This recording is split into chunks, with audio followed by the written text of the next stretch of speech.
Okay, hi everyone. I hope you can hear me, right? Let me quickly know if you can hear me or there is some problem. So today we are going to start with some of the questions from the scheduling, right? Okay. So let me please confirm. Can you please confirm that if I'm audible or there is some problem? Great. So I think everything is fine. So let's just get started. Those who are watching me first time, let me quickly introduce that who I am, and then we will proceed further. Right? Great. So I'm Sachin, and as you can see here, I have done my masters from ISC Bangalore, and currently I'm co-founder and instructor at goclasses. I have also worked at Amazon as an applied scientist. I've achieved all India rank 33 in GATE computer science. Okay. So if you have not watched any of the previous lecture, that is completely fine, which means that any lecture related to thread or scheduling or the system call and all. So today is a completely new topic, which is scheduling, right? Now let's just get started that what we are going to study today, right? Okay. So let me just adjust my screen little bit.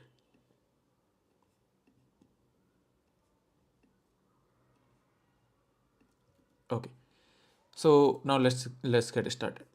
So before that, let me just give you the quick introduction about the things in the scheduling, which means that that what is a turnaround time, what is a wait time, what is a response time, and all, right? So suppose we have three processes A, B, and C, right? Suppose we have three processes which are A, B, and C, and now we want to basically have let's suppose that there is some scheduling that we have done, and then we want to check what are the turnaround times and what are the waiting time for these three processes, right? So considering that process is A, then let's suppose this is some scheduling that I have, then wait time is basically a time that the process is not getting executed on CPU, right? So generally we define the wait time as a waiting in the ready queue, waiting in the ready queue, right? So this is how we define the wait time generally. I hope that is fine to everyone. Now the response time is the time when we submit a job, and let's suppose I'm submitting a job at time equal to 0, and the time difference between submitting a job and then the process is actually getting started. So for A it is 0 because I'm submitting it and immediately I'm starting with A, and turnaround time is basically the total time of execution after the submission. Like I'm like this the arrival time from the arrival time till the completion time. This is called turnaround time, right? So for B, this is the scenario, which means turnaround time for B is let's suppose everyone is submitted at time equal to 0, right? Let's suppose every process has come at time equal to 0. Now the turnaround time for B will be, since it is also submitted at time equal to 0, so it has arrived here, right? So from here till it get completed, it has completed here. So that's called turnaround time, right? Let me know if that terminology is clear to everyone. Now, wait time is a time when B is not getting executed. So B is not getting executed at this moment and also for these moments, right? So this is called wait time.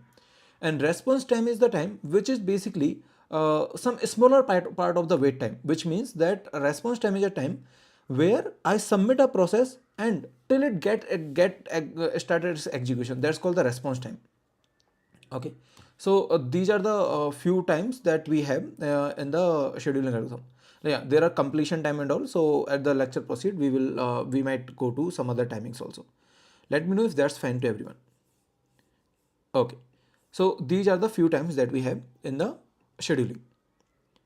Now let's just similarly for C, if I just recall you for the C, then this is the turnaround time because I have submitted C here, and then I have got C at this moment. I mean C has finished here, so that's why this is called the total turnaround time for C. What is the wait time? C is waiting here, C is waiting here, C is waiting here, C is waiting here. That's why this is called wait time, because C is not getting executed here and here. Response time is some smaller part of the wait time, which means the initial wait time is called response time. Okay, cool. Now let me just recall you few of the terminologies or few of the scheduling algorithms that we have. First scheduling algorithm was the FCFS. That is very simple. So I have not written that here. Now let's see the next scheduling algorithm, which is called SJF, shortest job first. So shortest job first means like you will be having the all the worst time, and then you will be scheduling based on the shortest job, right? And what is the advantage of this? Advantage of this particular scheduling algorithm is that, I mean, that can be mathematically proven, but currently I'm just writing it. It achieves minimum average waiting time for given set of process. Okay, so SJF is optimal in the sense that it achieves minimum waiting time. What is the disadvantage? The main disadvantage of this particular algorithm is that we do not know the like burst time in the advance, which means whenever you are submitting, so this algorithm requires us to know burst time in advance,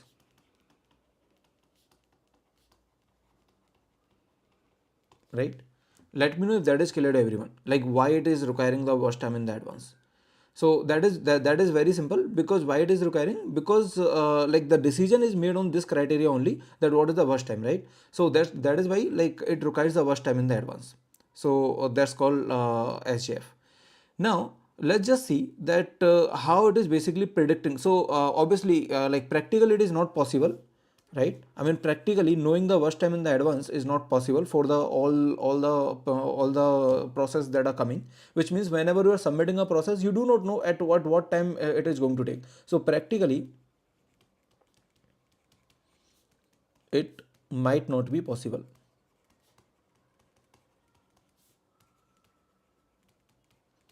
So hence I need to predict the worst time, right? So let's just see how to predict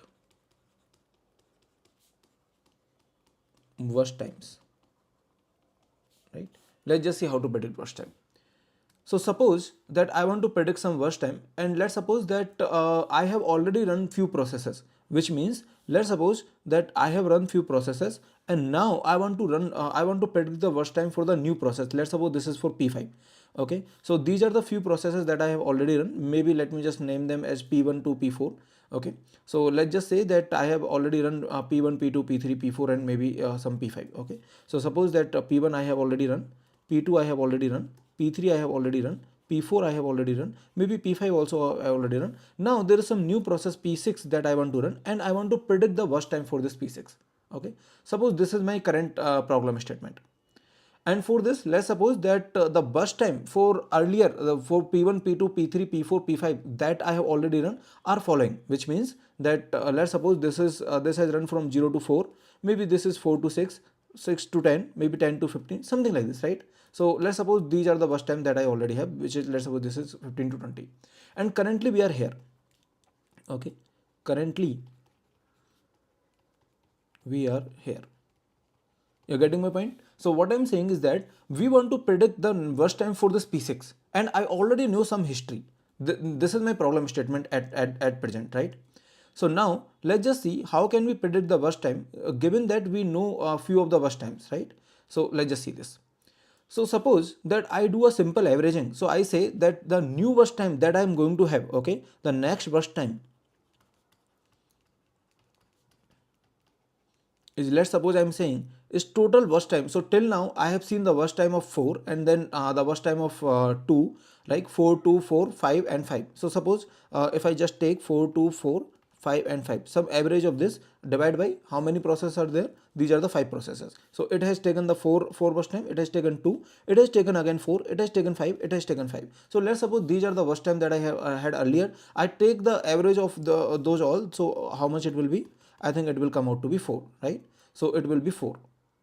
I hope that is fine to everyone. So what I'm doing, I'm taking the average of all the worst time till now, which means what I'm saying that according to me, okay, according to me, that P6 will run for 4. Okay, so I'm saying that according to my prediction,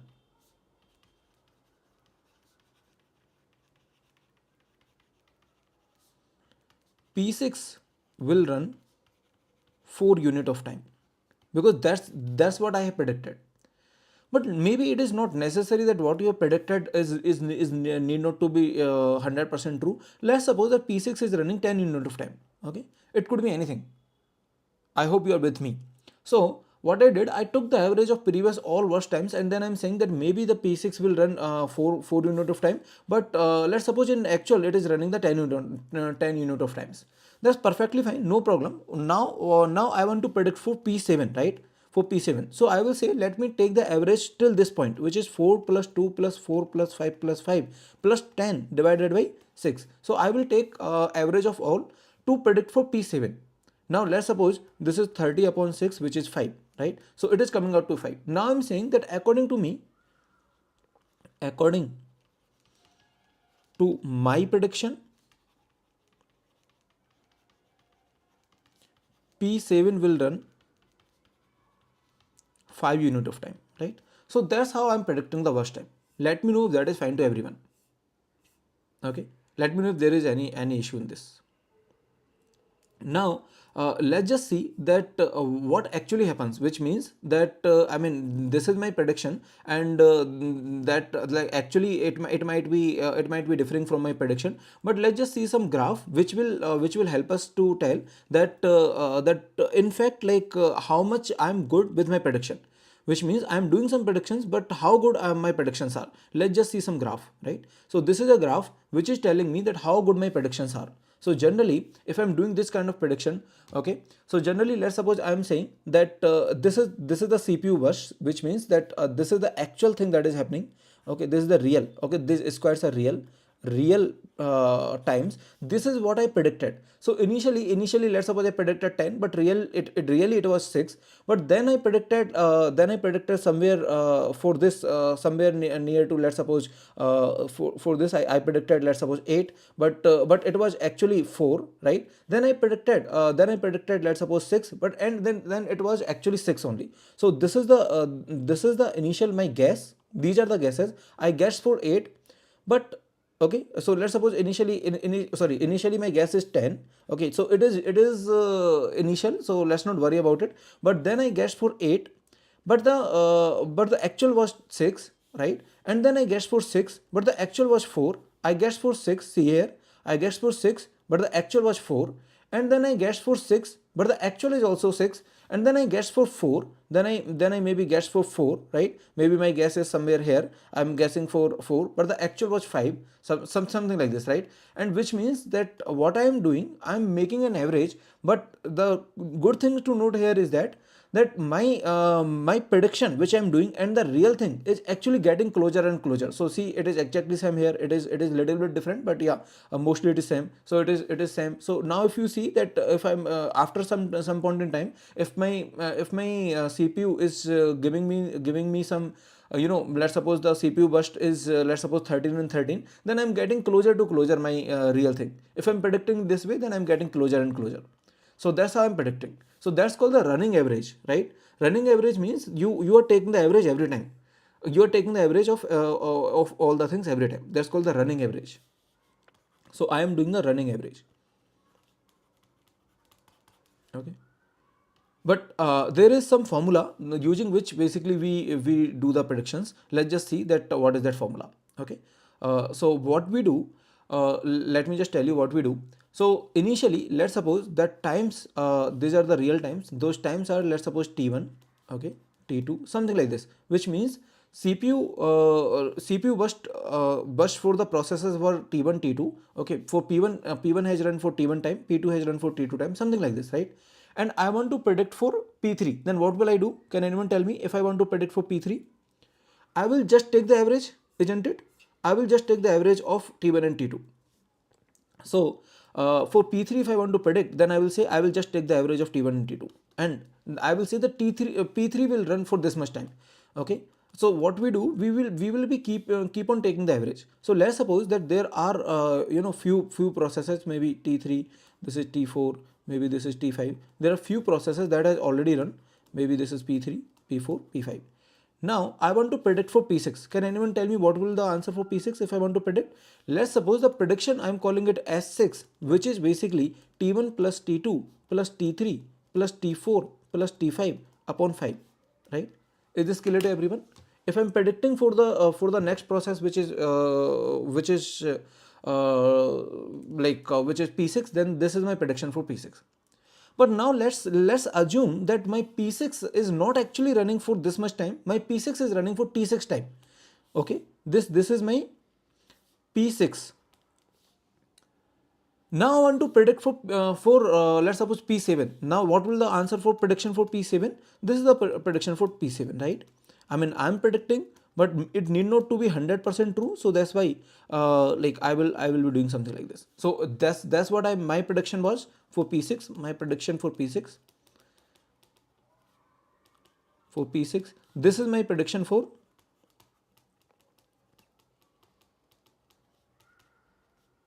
P7.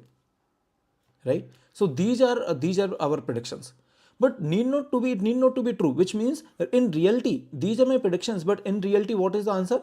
The answer was T6. I mean, it has actually run for T6, and let's suppose it has run for T7, but that is fine, right? I mean, I do not don't have to worry about the reality. I'm just saying that okay, these were my predictions, right? So anyway, now going further, so basically let me just remove this.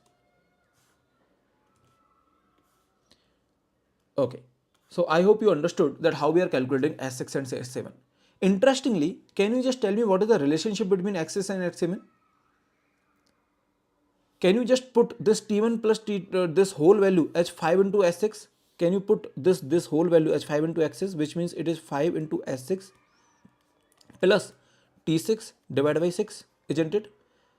Which means I want to drive a relationship between S6 and S7, and why I'm doing this, you will get to know like why I'm doing this. So basically, okay, maybe I can just minimize this little bit, and then I can do the calculation here only. So basically, if I write this S7, then I can write this S7 as something like this, which is 5 into S6 plus T6, right? Isn't it? Or maybe I can just say maybe S7 is equal to 5 upon 6 into S6 plus 1 upon 6 into T6. Is this okay to everyone? So what does this equation say? This equation is saying, actually I want to take the running average. This equation is saying that this S6 that I actually predicted was S6. I'm giving the 5 by 6 weightage to S6 and 1 by 6 weightage to T6. What is S6? S6 is my prediction for the process 6. T6 is the real for the process 6, right? So this is what I'm doing. Essentially, if I'm keep on taking the average. So in fact, if I just, maybe let me just copy this. If I just generalize this, you can say, okay. So if I just generalize this, you can say that S n plus 1, if I'm predicting for the next n plus 1, then what I'm doing, I'm giving some weightage to what I predicted for the earlier process, and what was the reality for the earlier process. So I'm giving some different weightage. And what is that weightage I'm giving here? Can anyone generalize this?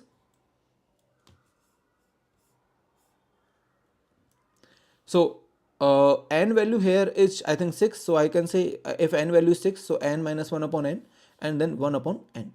So I'm giving some weightage to Sn and Tn, which means for my next prediction I'm saying, see, this is the weightage to what I have just predicted, right? And this is the weightage to what was in reality. Now tell me, I'm giving more weightage to whom? What I just predicted or what was the reality? I'm giving the more weightage to what I just predicted, right? But it need not to be always true, which means I might not want to give more weightage to the prediction and versus the reality. So in general, what I can say, like this is basically the running average. This is called running average. In general, I can say that instead of giving this much like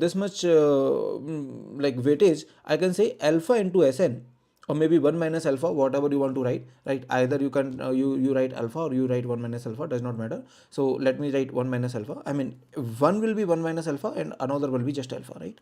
Something like this. So I'm saying that okay, this much is I can give. Basically, here I'm giving the fixed weightage, right? This is a fixed weightage. But instead of that, I can actually vary the weightage, and that's where I'm using like this is the formula we use for the SGF, for the prediction of the next job. Let me know if that is fine to everyone, right? So I hope that is clear, right?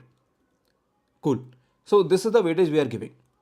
Now, do you want to just unroll this formula a little bit more, and let's just see that what this formula actually doing, right? So let's just see that what this formula is actually doing. So this is the formula. Let me do one thing. Let me just unroll this formula a little bit, right? So this n plus 1 will be, if I just unroll this, so what will be the Sn? Can you just tell me what will the Sn? Sn will be 1 minus alpha into Sn minus 1 plus alpha into Tn minus 1. And what will be the Sn minus 1? Sn minus 1 will be 1 minus alpha into Sn minus 2 plus alpha into Tn minus 2, right? Now let's just put, okay, this is, let's suppose, equation number 1, this is equation number 2. I don't know if I'm making it complicated, but I just wanted to analyze this. Let me know if I'm making it complicated, and if you're not interested in this analysis, I can just skip it, maybe, or maybe I can just quickly spend 1 or 2 minutes just to show you some interesting analysis, right? So okay, just coming up with this. So let's just put the values. Sn plus 1 equal to 1 minus alpha into, what is the value of Sn? Let's just put the whole value, which is 1 minus alpha into Sn minus 1 plus alpha into Tn minus 1 plus alpha Tn, right? So it will be basically 1 minus alpha square into Sn minus 1 plus 1 alpha into 1 minus alpha Tn minus 1 plus alpha Tn. Okay. Now suppose if I further expand this Sn minus 1, if I further expand this Sn minus 1, then what you will be getting? So I hope till now things are fine, but if I further expand this Sn minus 1, then there will be, let me just paste that formula, then you will be getting something like this, right? See here, if I keep on expanding, then you will be getting something like this, which means you will say your Sn plus 1 is equal to alpha into Tn, see, alpha into Tn plus alpha into alpha minus 1 into Tn minus 1, something like this, plus alpha into alpha minus 1 square into Tn minus 2, something like this, right? And finally you will be getting one equation which is like this.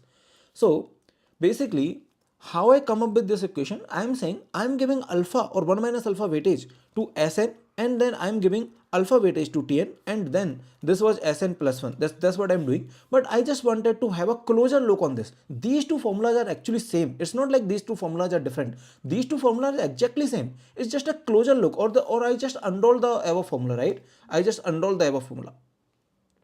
So that's what I'm doing. I hope that is fine. But now let's just analyze this. See, I'm giving alpha weightage to this, but suppose that alpha or 1 minus alpha is also, if alpha is less than 1, then 1 minus alpha is also less than 1, right? So if I'm multiplying, let's suppose if I'm doing 0.5 into 0.5, or maybe 0.3 into 0.7, something like this, right? Into 0.7, then it will be just 0.21. Basically, it is in fact decreasing, right? And if you power something alpha power 5 which is less than 1, then the whole quantity will even decrease, not increase. See, alpha in general, 5 power 4 and 5, who is greater? 5 power 4 is greater, obviously. But if I do just 0.5 this, okay, 0.5 power 4 and 0.5, then 0.5 is greater, because if I take the power of something which is lesser than 1, then things get reduced. So basically what I'm saying here, essentially, this is basically one smaller quantity, this is even smaller, these are even smaller.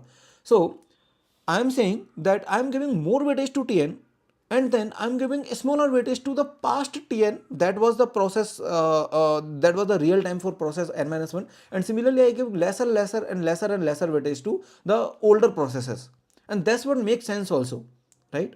So that's how I'm saying that I'm giving most weightage to my recent process, lesser weightage to the process that has come earlier, and similarly and so on, right? Okay, so I hope that is fine to everyone. Now that is how we are basically predicting the prediction time for the next process, and that makes sense also, right? So anyway, that's what we do in case of SGF. Okay. Now probably we can do one simple question on top of this, so that it is 100% clear to everyone. So let's do this question. Okay. So what they are saying we initially had jobs with the actual run 8, 7, 4, 16. So they are saying that this is the real time. Okay, the actual run times are this. Now, assuming no new jobs are entered in the queue, we have scheduled in the increasing order of their times, namely 4, 7, 8, and 16. Since that's the SGF means sorted job first. So this is the actual times, and I actually let's suppose this is what we already know, and I'm running this 4 first, then 7, then 8, then 16, right? Calculate the exponential averaging with T1 equal to 10 and alpha equal to 0.5. So with the previous run says this. So what they are saying that initial gas, okay. So they are saying that initial gas is 10. Gas was 10, but the actual run, okay. What is the actual run they are saying? So they are saying initial gas was 10, but the actual run was just 4, right? So actual run was 4 because 4, 7, 8, 8 and 16, this is my actual run. So these are they are saying these are the four processes that have arrived, and then let's suppose I'm executing this first, and then this 7, then this 8, then 16. So actually the four like actual run was 4. So what is T2?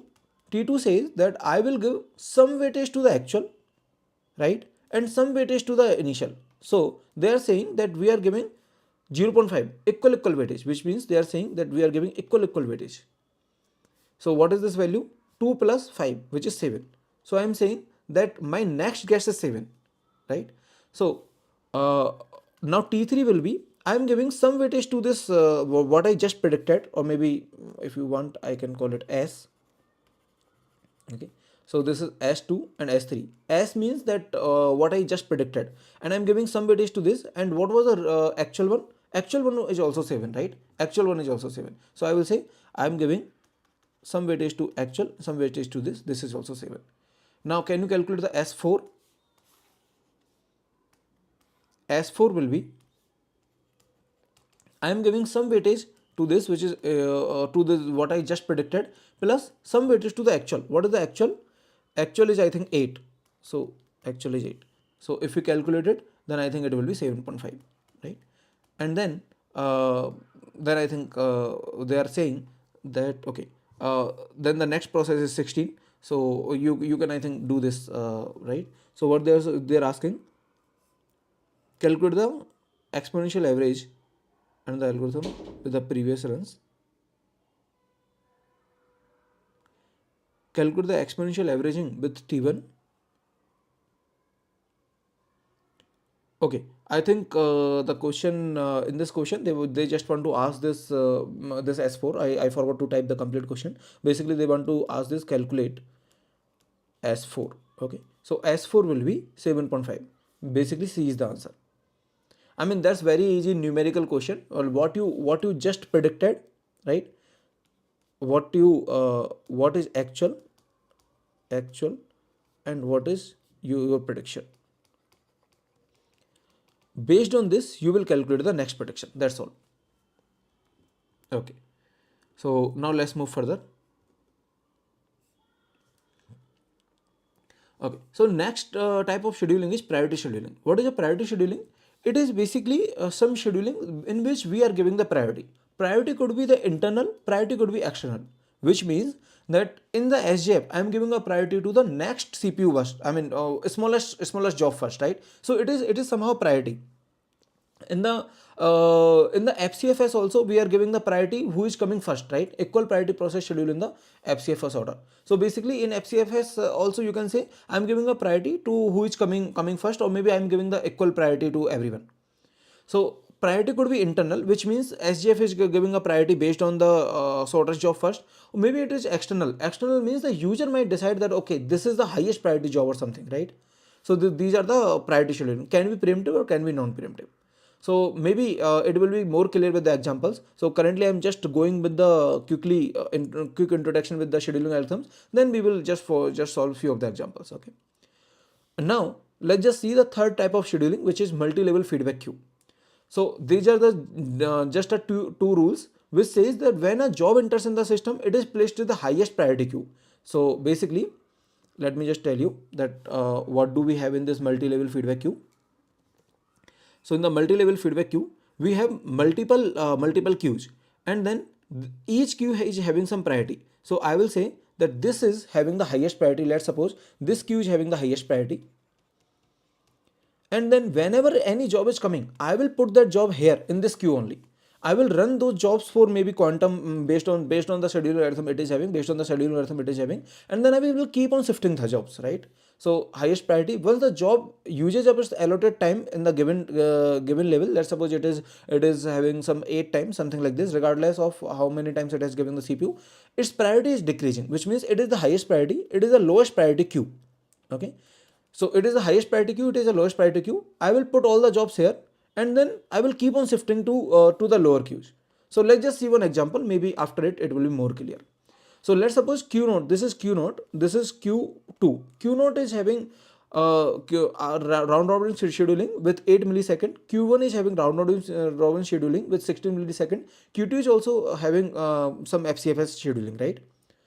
Now, what we do when a new job enters, Q node which is served as a new job enters Q node which is served FCFS, which means that whenever a new job is entering, so I will enter that to Q node, and then I will say that whichever is coming first, then I will give the equal priority to them, which means in the first come first serve basis. Maybe let me take the example. After that, it will be clear, right? So let's suppose that everyone is coming at the same time, and then these are the processes that I am having. Now, this is multi-level feedback queue, which means I will put all the processes in just one queue, right? Initially, all the processes are in this top queue. And there is also one more scheduling, that is multi-level scheduling, multi-level queue scheduling, in which this feedback word is not there. And there you also need to specify that in which queue you want to have this particular process. Okay. So basically there are two type of scheduling. One is multi-level feedback queue, another one is multi-level queue. So let's just first understand what is this multi-level feedback queue, and then I will quickly go to the multi-level queue also. So suppose these are the processes, these are the arrival time, these are the burst time. So 3 queues I have, priority of 3 queues are given, which means this is the highest priority, this is the second one, this is the lowest priority, right? And they have also given the time counter for Q1, Q2, and then let's suppose Q3 is using FCFS. Then they are saying find the average turnaround time and the waiting time. Okay, is the question clear to everyone? Let me know. If question is clear, then we can move further, right? Let me know if there is any issue with the question itself. Okay, so let's just move further if the question is clear. So now what they want to ask, they want us to calculate few of the quantities, right? So let's just calculate few of the quantities that we have here. Okay, so let's just calculate few of the quantities. Now, initially what I'm saying that there are three queues which are Q1, Q2, Q3, and the time counter is also given. So this is the multi-level feedback queue scheduler, right? So initially, since these all are coming at the same time, so I will put all of them in this queue only, which is the first queue, P0, P1, P2, P3, which are having different burst time, but that is fine, right? So these processes are having different burst time. So I will put all of these processes initially in the in the first queue only, right? Okay, I hope that is fine. Now what will I do? I will run this P0 for certain amount of time, and what is the time? It will depend on the quanta of this particular queue. And what is the time quanta? This is 17, this is 17, quanta is 17, this is 25, this is FCFS, right? I will run P0 for 17, then I will move P0 here. I will run P1 for 17, then I will move P1 here. I will run P2 for 17, then I will move P2 here. I will run P3 for 17, then I will move P3 here. So this is my idea, right? Let's just do it. So let me run P0, P1, P2, P3 for 17, which means this is from 0 to 17, then 34, then 51, and then this is 68. So basically after 68 unit of amount of time, I have run all of the process 17, right? And now if you just make a quick glance, then this is the burst time that you are having here, right? Now tell me, if you have run this for 17, what will the remaining burst time? Remaining burst time, let me write here, 53 minus 17, which is coming out to be 36. This is the remaining burst time will be 0. The remaining burst time here will be 68 minus 17 because I have run everyone 17. So that's why it is 51. And the remaining burst time here will be 24 minus 17, which is 7 only, right? Okay. So these are the remaining burst time. So I think I have written the remaining burst time here also. Can you see the remaining burst time on the screen? So this RT means remaining time, right? Okay.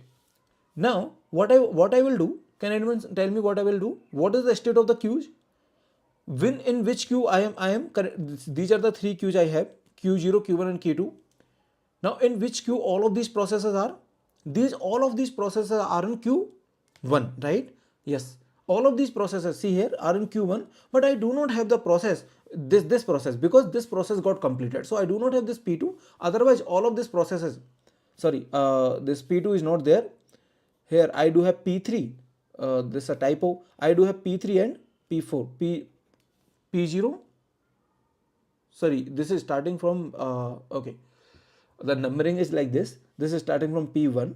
So anyway, this P1, P3 and P4 I have, right? Or maybe let me start this from 0. Let me say these are starting from 0. Just a second. Yeah. So let me say these are starting from 0 only. So 0, 1, 2, 3, 4.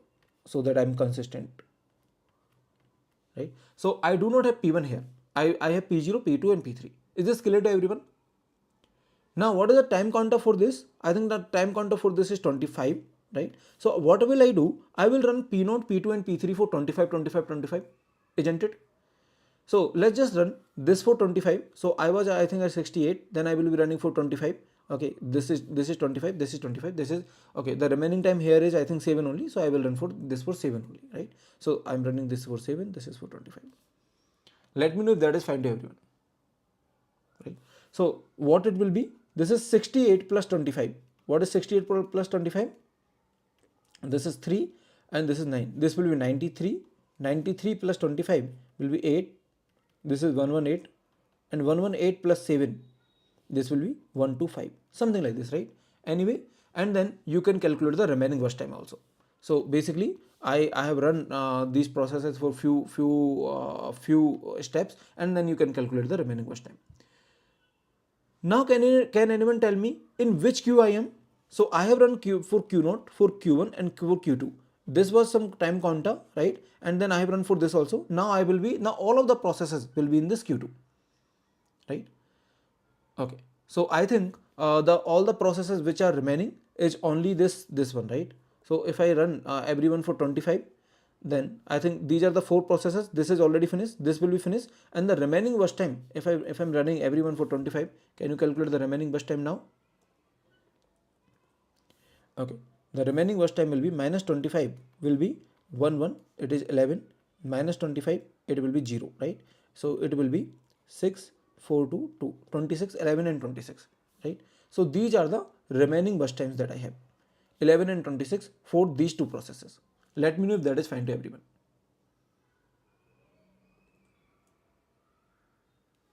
Okay.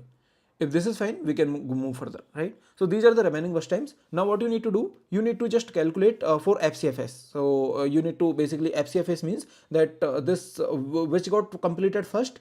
I think this P0 must be moving first, right? So because it got completed first. So in Q2, you are having something like this P0 and then this is P2, right? This is the Q2. Okay, this is Q2. So you will be running P0 first and then P2 in Q2. So let's just run this P0 first and then this Q2. So I think P0 and P2 I have in the Q1. This is the current state at t equal to 1 to 5, right? So at t equal to 1 to 5, this is the current state. Now let's just run this. So if I run this, then I will be getting this, right? P0 and P2. So maybe after it, everyone will be having the remaining time at 0. Is it fine to everyone?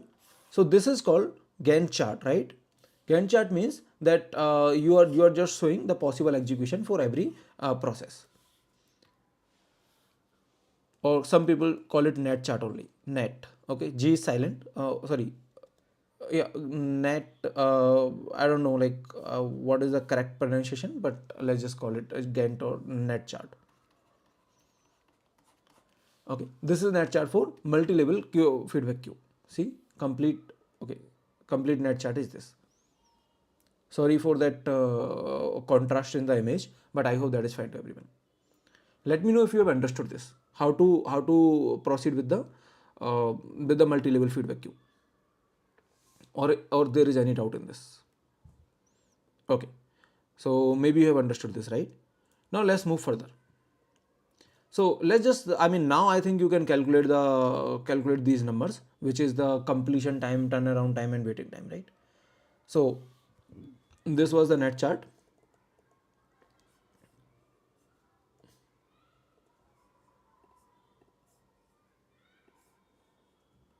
Now probably using this, you can calculate these numbers, right? Maybe you can also fill these things. Should I fill it? It was, I think, okay. This is 68, 93, 118, 125. 68, 93, 118, 125, and then this 0 was running for how much time? I think this was for FCFS only, and for FCFS I have run it for 11, I think, right? And 26. Okay. 11 and 26. So 11 means 136, and then 26 means, I think I do have it. Okay. 261, 162, right? Now let's just calculate few of the times. Suppose I want to calculate, this is given to us, this is given to us. Suppose I want to calculate the, for P note I want to calculate the completion time. So P note got completed here, and completion time, how the completion time is defined? What is the difference between completion time and turnaround time?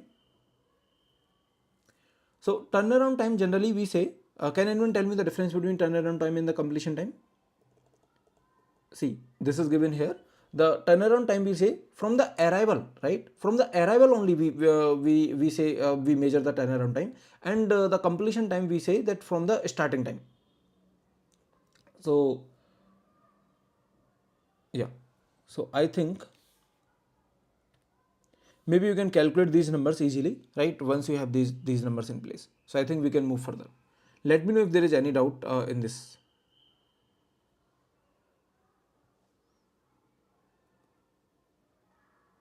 Okay. Now moving further, let's just answer this question now. Okay, before that, let me just tell you what is multi-level without feedback. Okay, multi-level queue. Here this is little interesting. Here we do not shift processes between the queues. Okay, so every queue have its priority,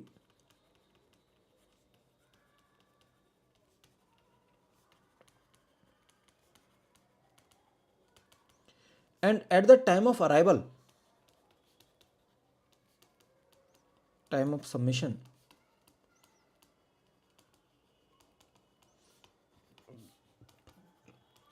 of the process, we decide queue. So let's suppose these are the different queues I have. Let's suppose this is Q0, this is Q1, and this is Q2. Okay, suppose these are the different queues I have currently. Now what we do in this particular method, that at the time of arrival only we say that okay, the queues are fixed, which means let's suppose it is Q2. Now if some process is coming, I will say let's suppose it is top priority, this is the lowest priority. If some process is coming, at the time we are submitting it, we will say whether it is going here or going here or going here. Okay, so at the time of arrival only. So let's suppose I am saying that P0 is going here. Maybe let's suppose I'm saying P1 is going here. Let's suppose I'm saying P1 is going, P2 is going here. Let's suppose I'm saying P3 is going here, something like this, right? And now let's suppose P4 is coming. I'm saying P4 is going here. Okay, at the time of submission only, I will decide the queue, and there is no relation between the queue. I mean, I will not be shifting some process to another queue. Now I will be finishing all the processes from this queue first. Okay, I will be finishing all the processes in this queue, and then I will be finishing all the processes in this queue. That's how it works. Let me know if that is clear theoretically, like what we do in a multi-level queue. Okay. TS Karthikeyan, is this clear to everyone? Mayuk, Subhadeep, Sumant. So I hope that is clear, right? Gyanchand? Great.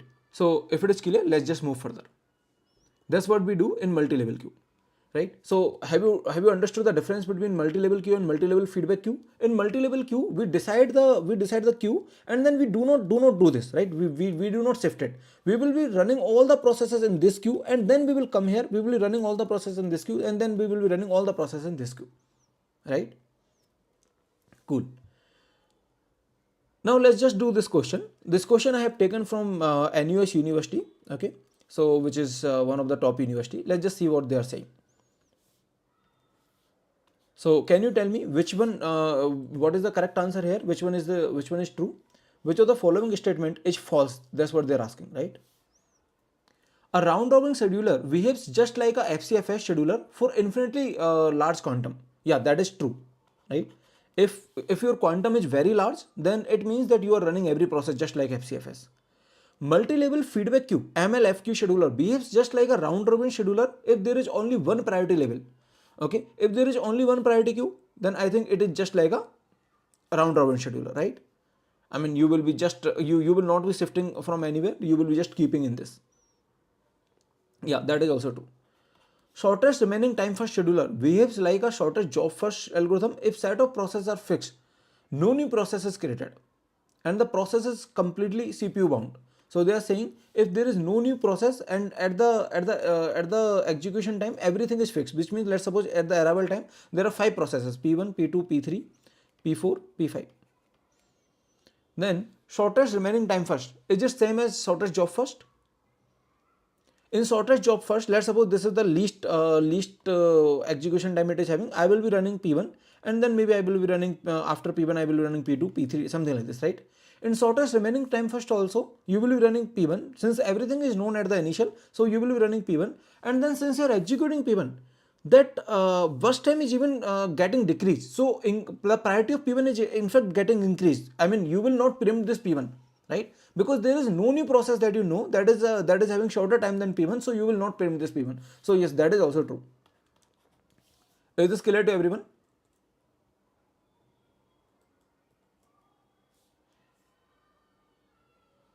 Right? Let me know if that is fine. Okay, great. Now let's just move further. What about option D? Option D is saying multi-level feedback queue scheduler behaves just like a round robin scheduler if the set of processes are fixed. No, that's not true, right? If no new process is created, the process is completely CPU one. Is this true? I don't think so, right? If multi-level feedback scheduler, even if I know all the processes, you will go here, something like this, right? It's not exactly same as round robin. So that's why this option is false. So option D is false. Round robin has fixed time quantum and multi-level feedback queue increases with the priority level, right? The quantum will increases with the priority level. Okay. Now let's solve this question. What they are asking. In this question they are saying in the latest lost OS. Okay, this is a very funny name. Like they are saying there is one operating system. They are naming that operating system as lost OS. There is a multi-level feedback queue scheduler. Unfortunately, all of its parameters have been lost. Okay, I mean you do not know parameters means you do not know number of queues. You do not know the time count of every queue. Something like this, right? So your job is to examine the scheduling trace, determine that those critical parameters are. What are those critical parameters? Here is the timeline that happens when two CPU bound A and B run. So there are only two processes A and B that are running. Okay, which means A is running for some time, then B is running, then A is running for I think a little more time, right? Little more time A is running, then I think B is also running for little more time, then B is running for little more time, and then they are saying then again A is running for little more time, and then B is running for little more time, something like this, right? And it keeps on repeating. That's what they are saying. So they are asking few questions. So okay, now they are saying the figure shows A and B run over the time, right? And I mean they have just I think zoomed out that figure. So earlier what was the whatever they had earlier, they have just zoomed it out.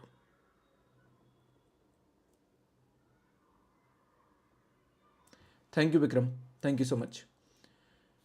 Okay, so Vikram is saying that he is liking the questions by the Go classes. Thank you.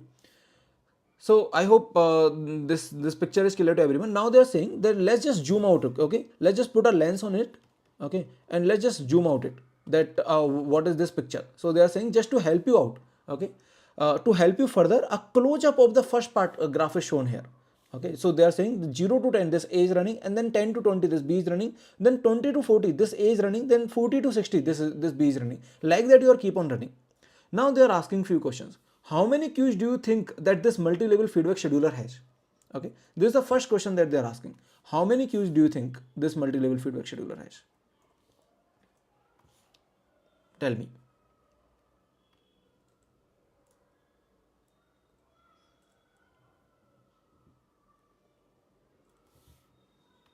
See, it is running, and then this. I think 1, 2, 3. 3 is visible to us. Maybe let me go here. Yeah, 1. This is running. This, and then this is running for the same time. I think and these times are same. So how many you think? 3 or 4?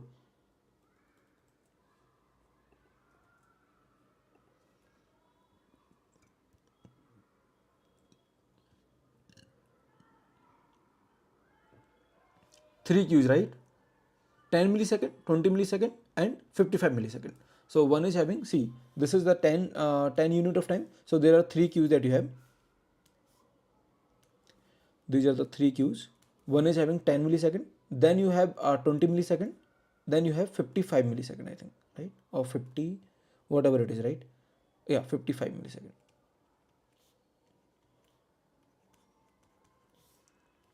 Okay. Let's see the next question, what they're asking. They're asking, how long is the time slice at the topmost? Okay, so this we can easily answer. Time slice for the topmost is, I think, 10, and then 10, 20, and 55. So time slice we know. How often do the process get moved back to the topmost queue? So basically, you what you do, like in this case, you're not having FCFS. That's not necessary to have FCFS always. Okay, so the next question is that, you are basically running just like just like in the in that fashion, which means in the round robin fashion. There is no FCFS queue here. That's perfectly fine. The scheduling algorithm need not to be fixed, right? So here there are 3 queues, but there is no FCFS. But interestingly, if you see, after 500, you are saying the repeating. What does this mean? What does this mean? After 500 we are repeating. It is also very interesting phenomena. So basically what we do, how does this multi-level feedback queue works? It is having certain queues, right? Maybe this is a q1, this is q2, this is q3. Okay, this is, let's suppose, q0, q1, q2. Then what we do, we shift here, as you know, and then we shift here, as you know. But let's suppose that these queues are not having FCFS anywhere, which means this is not FCFS. This is also round robin. This is also round robin. This is also round robin. Okay, these 3 are round robin only. Suppose this is the current case. Now what we do, we after some quanta we shift here, and after some quanta we shift to Q2. But in Q2 we remain to Q2 for some time, then we go to Q0. So basically we will repeating. Basically we will say, okay, I will run only once here, only once. I will run only once here. Okay, only once. But I will run all the jobs, not just once. I will run few times here. Okay, I will run few times here, and then after that I will move to the Q node. So that's what it is happening. See, I'm running this in the 1, then I went to 2, then I went to 3, but in 3 I'm here. I'm in 3, I'm in 3, I'm in 3, I'm in 3 only, right? And then after certain time, that is also one of the parameter for the multi-level feedback queue. After certain time I'm moving to the Q1. Okay. So the working clear to everyone. This is the general working. It is not specific to this particular question only. This is the general working of the multi-level feedback queue. Okay, great. So now let's just continue. Now what they are asking is that, how often do the process get moved back to the topmost queue? Okay, so this is the question. What does this mean? So they are asking that, after how much time, how often means after how much time you are moving to the topmost process.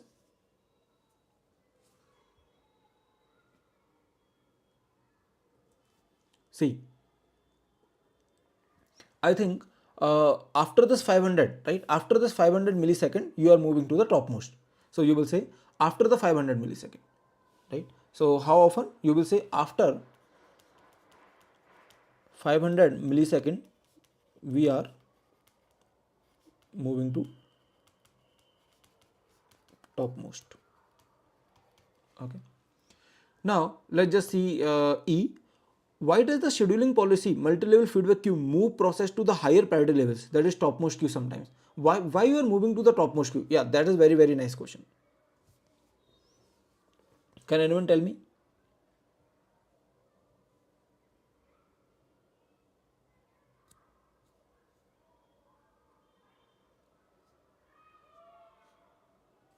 So suppose like I mean last one is FCFS. Okay, suppose last is FCFS. FCFS. Then if we do not move,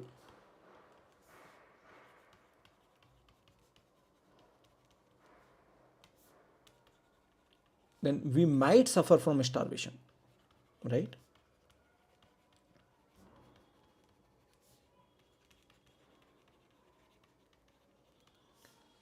So if last one is FCFS, then there is a problem of starvation. So that's why it is better in general. It is better to move the processes in the after certain time in the topmost queue.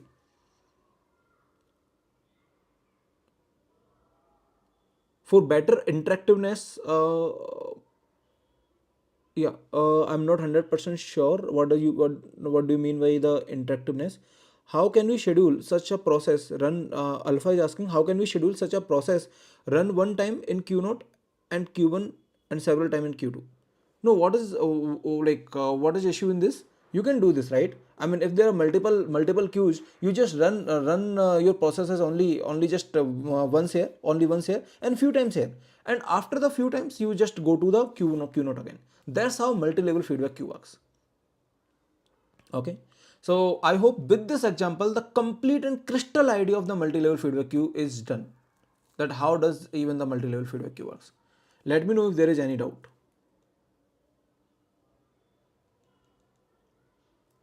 Okay.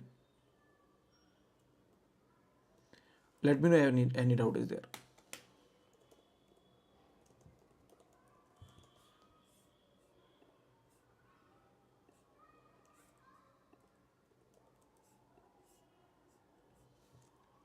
Okay. So let me actually just tell you what is the total summary of multi-level feedback queue, right? So this is the total summary of the multi-level feedback queue. Let me just write the total summary. So sorry for the image which is in the white color. Okay. So maybe it is not good for the eyes, but yeah, I hope that's fine. So what we are saying that if the priority of A is greater than the priority of B, then A will run, right? I mean, if that is on the top priority, then it will run, B will not run. If both are equal, then I will run in the round robin fashion, which means if both are in the same queue, right? If both are in the same queue, which means both are equal priority means both are in the same queue.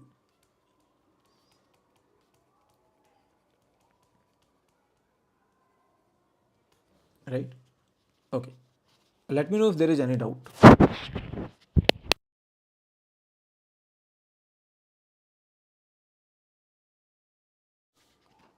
Okay, so I'm audible, right?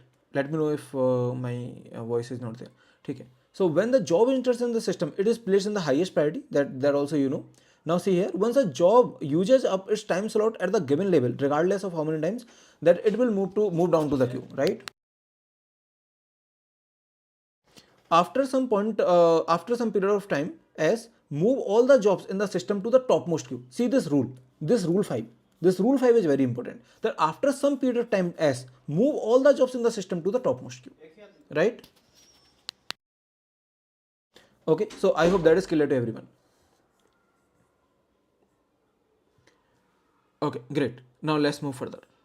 Let me know if there is any doubt.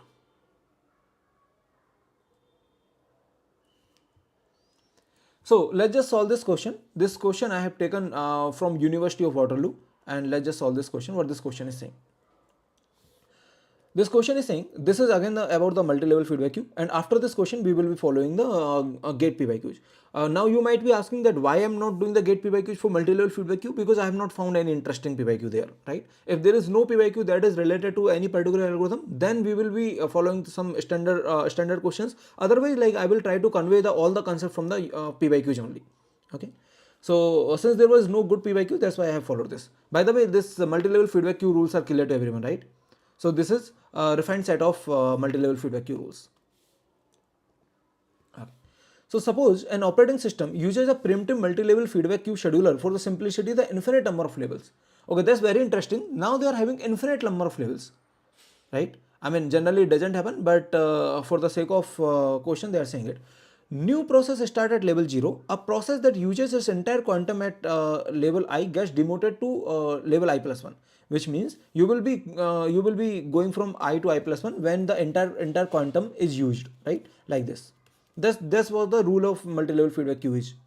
A process that does not use its entire quantum move back to the level 0, regardless of level that it has previously been at. The scheduling algorithm, which means a process that does not use its entire quantum, right? Which means, like, I mean, after a certain time you will basically move the process to process 0.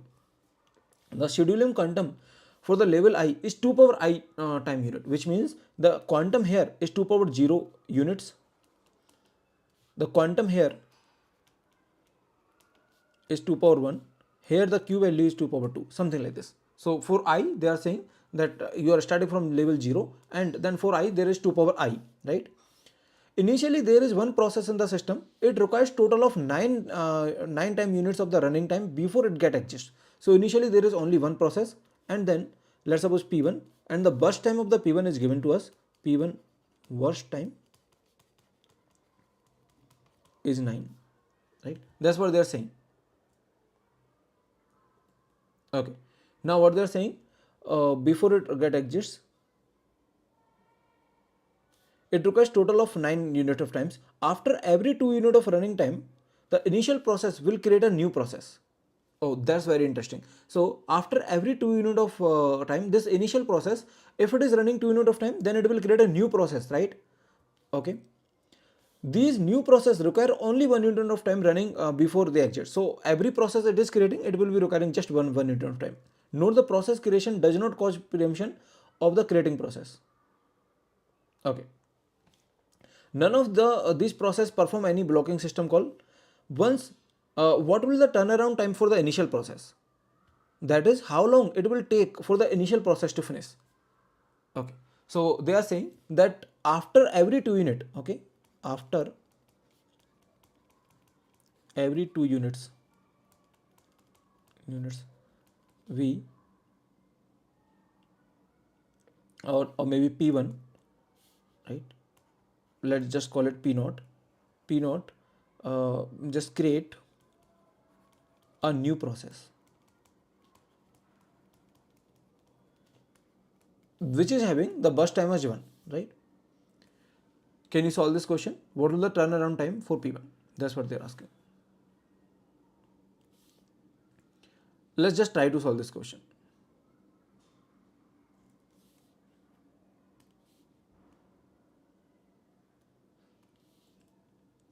Okay, so let's just try to solve this question. They are saying that what is the turnaround time for P1?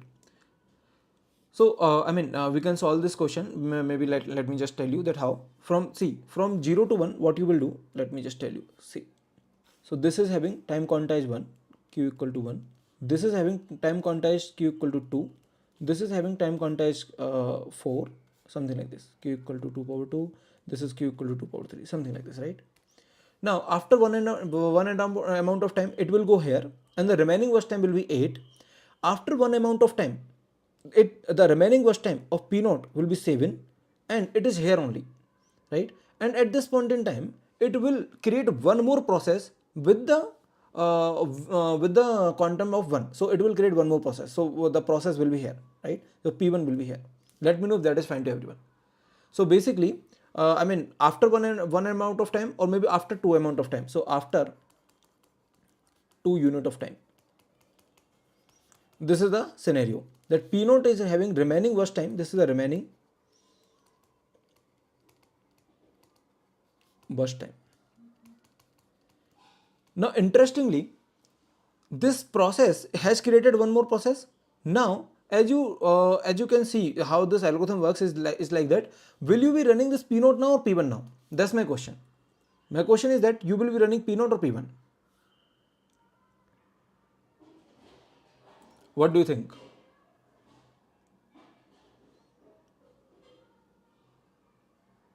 Obviously you will be running p1. That's interesting, right? So you will be running p1. Yes, you will be running p1. So that is why it will just pause its execution, and then after 3 amount of time, basically, I mean that is after 2 amount of time, but after 3 amount of time p1 will get finished, and this is 3 amount of time. The story is same. I mean this p node will be just 7 only, right? And it has executed its quantum only 1, so it will execute its quantum one more time.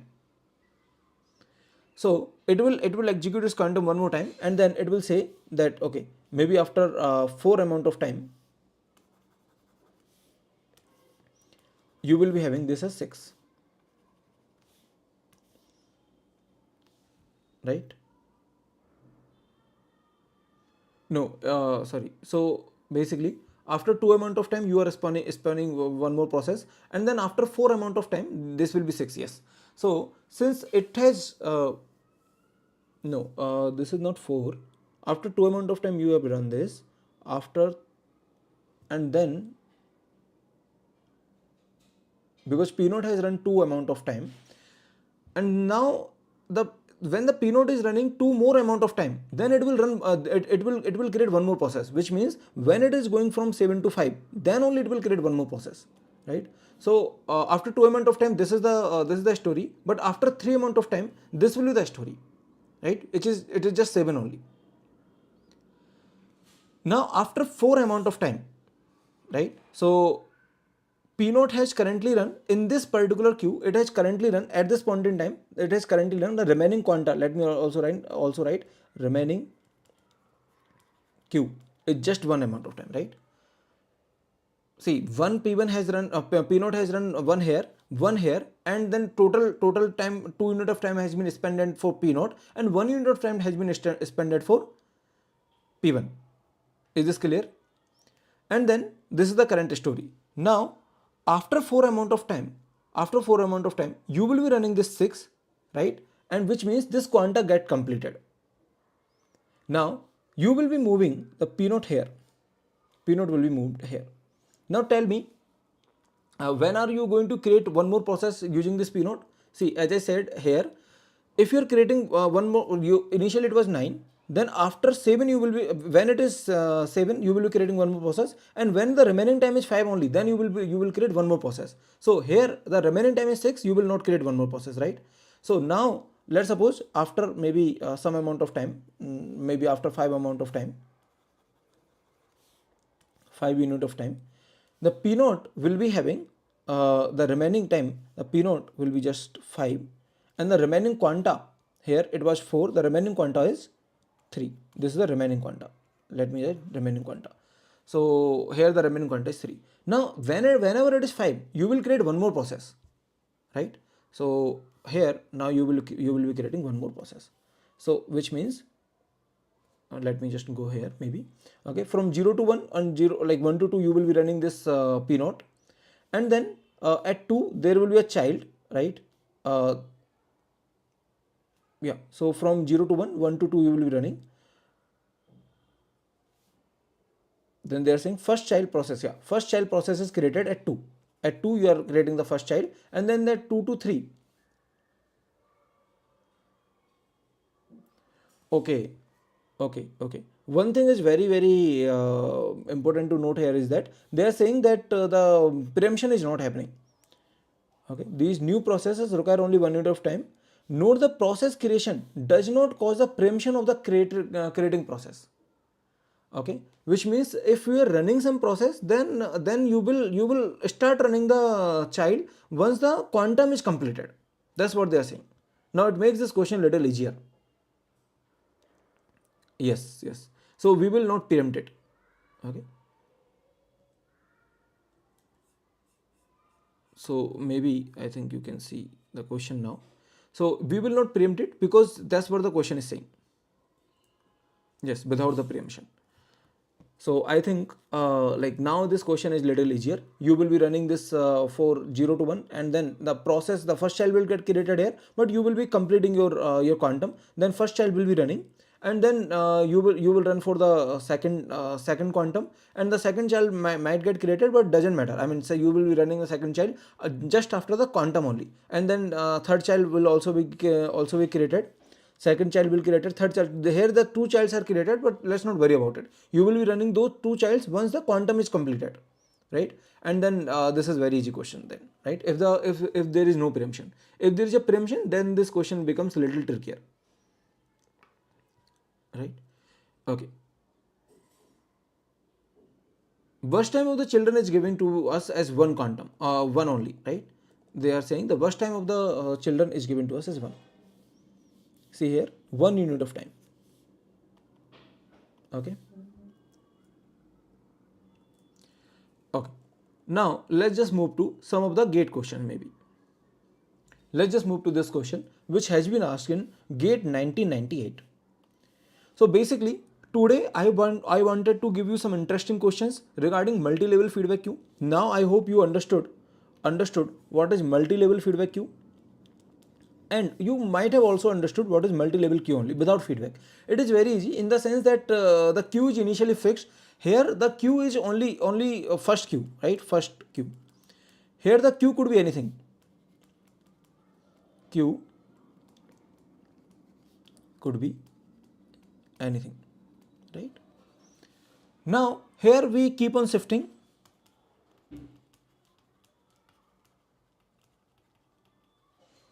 Here we do not shift, and I mean we always run all processes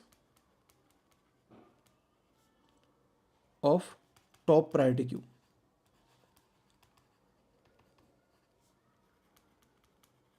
right? And here we keep on shifting. I mean we will go here like that. I mean that's what I know that it is clear, but I hope this is also clear to everyone, right? Okay. Let me know if there is any doubt. Cool. Now let's just move to some of the gate questions. The MLFQ is interesting for the following reason, and you can read out this paragraph also, right? I will share the PDF. You can read out this paragraph. So what this question is saying, given n process sharing a CPU in round robin fashion, assuming that each process switches takes s seconds, which means context switch time is also given to us. Context switch time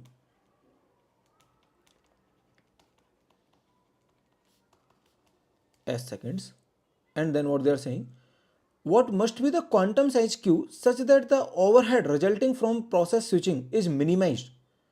Okay, so they are asking for q such that the overhead is minimized, but at the same time each process is guaranteed to get its turn at the CPU at least for every t seconds. Okay, so they are saying that what should be this q such that each process is guaranteed to get its turn at the CPU at least every 10 seconds. So in every 10 seconds, you should be getting this, you should be getting the chance. Then what must be the quantum size q?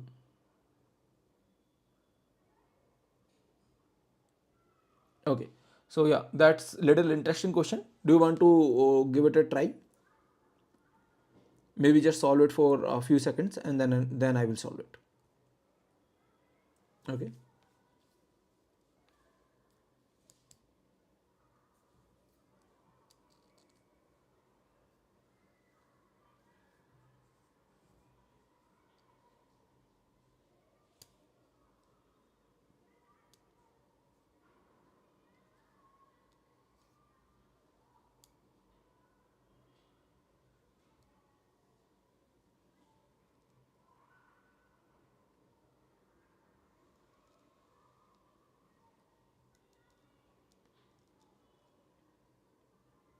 So basically, they are asking that that after every 10 second, after every t seconds, each process should get its chance. Which means, like let me maybe clarify the question more. So this is the P1, there will be some time in the context switch, then this is P2, there will be some time in the context switch, there will be P3, there will be some time in the context switch, this is let's suppose P4, and let's suppose there are only 4 processes or something like this, then P1 let's suppose get chance here again, right?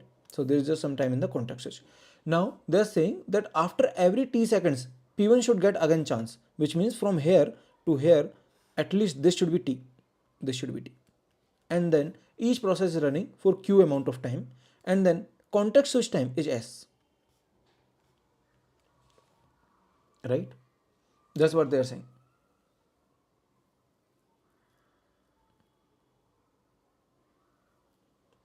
So what is the relation between t, s and q? Is question clear to everyone?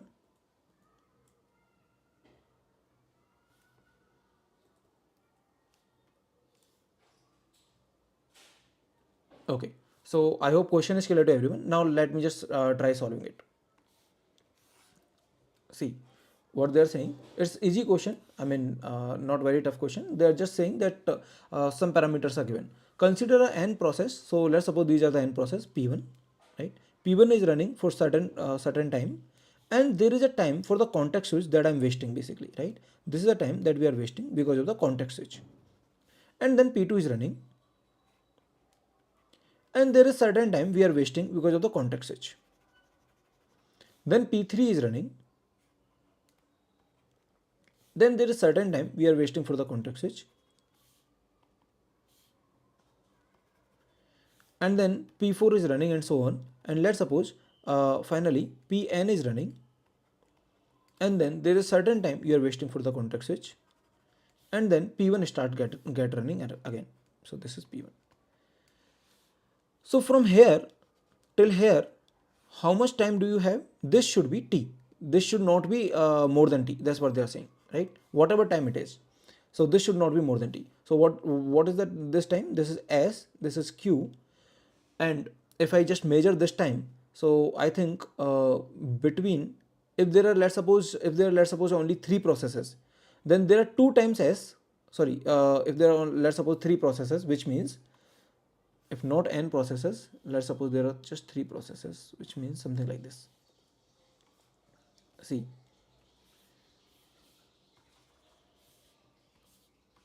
let's just see if there are 3 processes, then what is happening, right? And then we will just generalize for the n.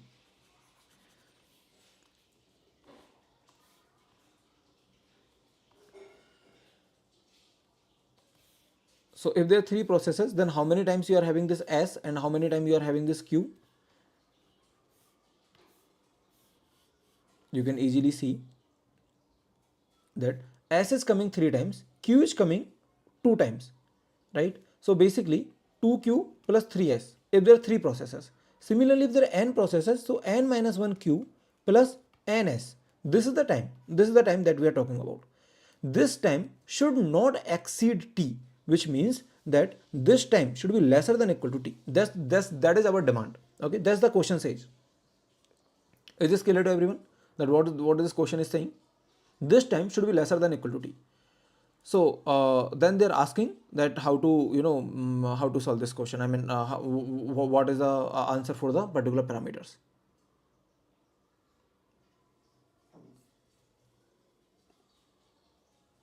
Okay, so I think you can now answer this. So this is ns plus n minus 1q into is less than equal to t. So that's the equation we have. So using this equation, you can say that A is the correct answer. Q is less than equal to t minus ns upon n minus 1. So that is the relation between all of this, right? Very easy question. It is just that you have different parameters and then you want to evaluate it. Okay. Let's move to another question. This question is asked in GATE 2003. Very nice question. I have taken some interesting questions only. In scheduling, generally the questions are not very tough. So I have taken best out of them, which means the questions which are considered to be tough. Okay. Yes, Samant, that is correct. Now let's just solve this question, what they are saying. So in this question they are saying a uniprocessor computer only has 2 processes, both of which alternate 10 millisecond CPU burst time with 90 millisecond IO burst time. So they're saying only two processes are there, okay, P1 and P2. Now P1 is saying that 10 millisecond CPU and 90 millisecond burst, right? So IO time, basically IO burst, and then 10 millisecond CPU and 90 millisecond IO. That's what P2 also says. Both the processes were created nearly at the same time. The IO of the both the processes can proceed in parallel. Okay, that's very good news that IO can proceed in the parallel. Why? Maybe because I have multiple input output devices, or maybe because these processes are interested in different IO. Maybe this is interested in printer. This is interested in, let's suppose, any other IO, maybe scanner. Okay. Which of the following scheduling strategies will result in at least CPU in the least CPU utilization over a period of time for the system? What is CPU utilization? CPU utilization is that in the least CPU utilization. CPU utilization is that how much I'm using CPU versus how much time I'm this process is total spending. So basically, how much time CPU is utilized upon how much time I'm spending in the system, right? Do you want to spend a few minutes in this?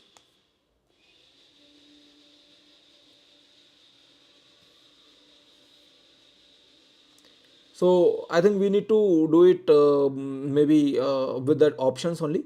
Let's just try with the first come first serve. Okay, can you try with the first come first serve?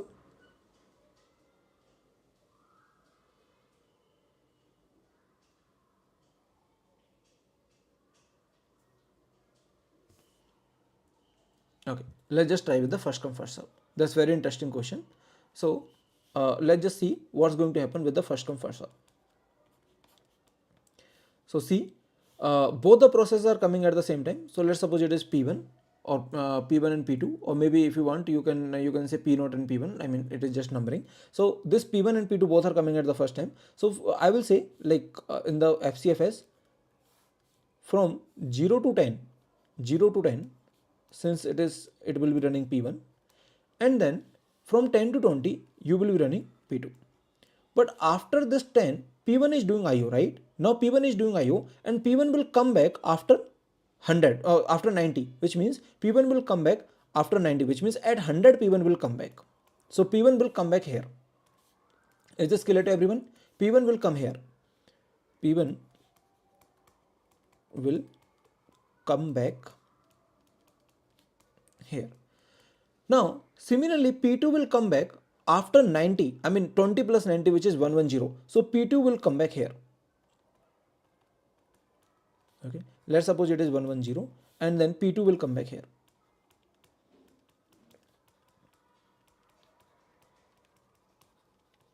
Now what they are saying, that initially if you are running it from 0 to 10 and then 10 to 20, like that is fine, but P1 will go for IO and P1 will come after 100, after, I mean at this point in time, P2 will come at this point in time. But in between, what you will be doing? Can anyone tell me in between what you are doing? The CPU is just ideal, right? I mean, you cannot run any of the process. So this is the ideal time. This is you are not, I mean, you means CPU. CPU is not doing anything, right? CPU is not doing anything.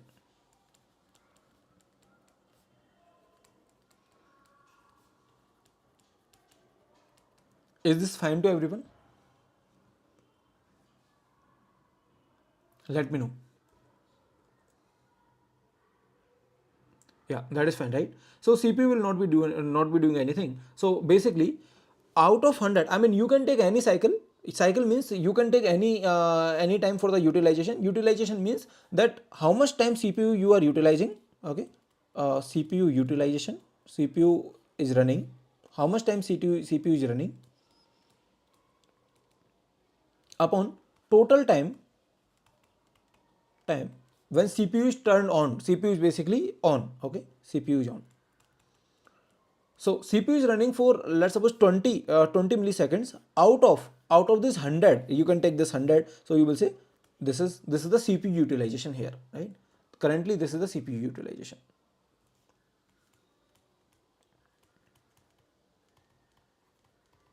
So basically what is happening here, let me just tell you that P1 you are running, right, for the 10 unit of time. Sorry. So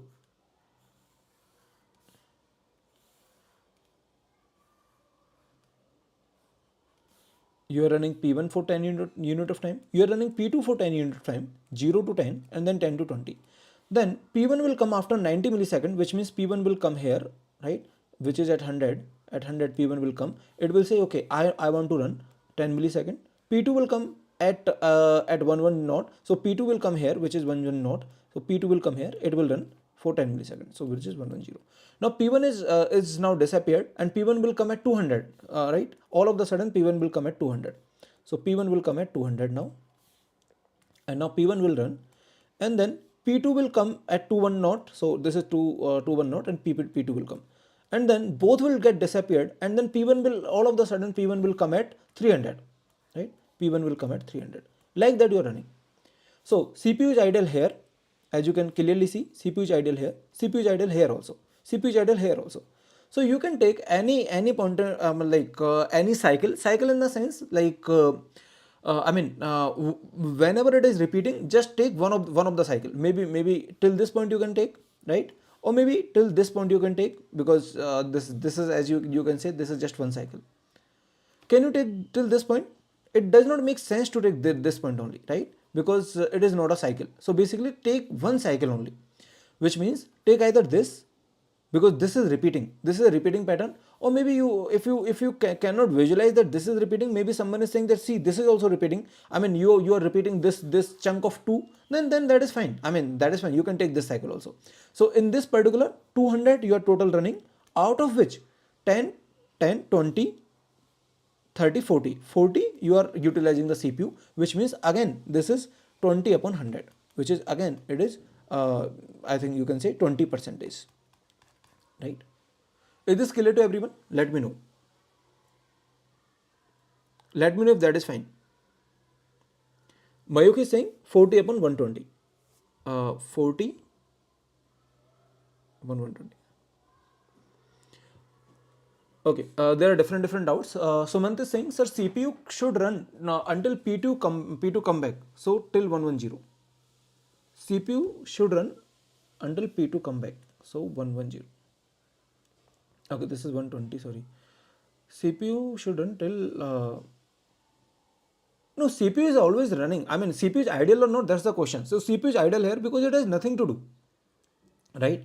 I mean, in between this, there is no process that you have, so it has nothing to do. So that's why CPU is idle here, right? I hope that is easy question. You are able to understand it, right? Okay. Now let's just analyze the same thing using some different scheduling criteria, which is shortest remaining time first. Okay. So using the shortest remaining time first, let's just analyze this.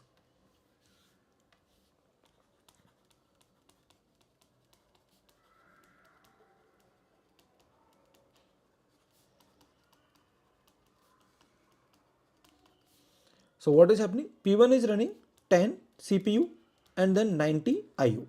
Similarly for P2, right? P2 is also running 10 CPU and then 90 IO. Do you want to try it? Just try it for a few seconds, then I will just come to this, right? So using shortest remaining time first.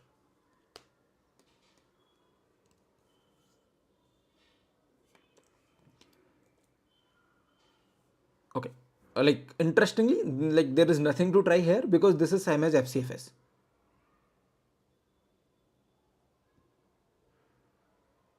Right? I mean, because both the processes are having same arrival time, and both the processes are having same burst time, CPU burst time. So since both the processes are having same CPU burst time, this is same as FCFS, right? So let me just write here, this is same as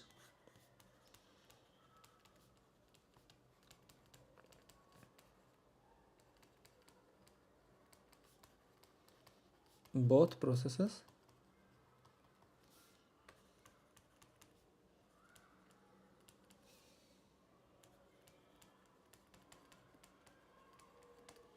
okay. Let's just see what are the different criteria. They are saying, see, static policy scheduling with different priorities for two processes. What does this mean? Static priority scheduling which means they want to have different priority for two processes. Okay, they want to give some different priority and the priority is fixed. They don't want to change the priority, right? So this is the option C. Let's just analyze this. And P1 and P2 both are something like this, right?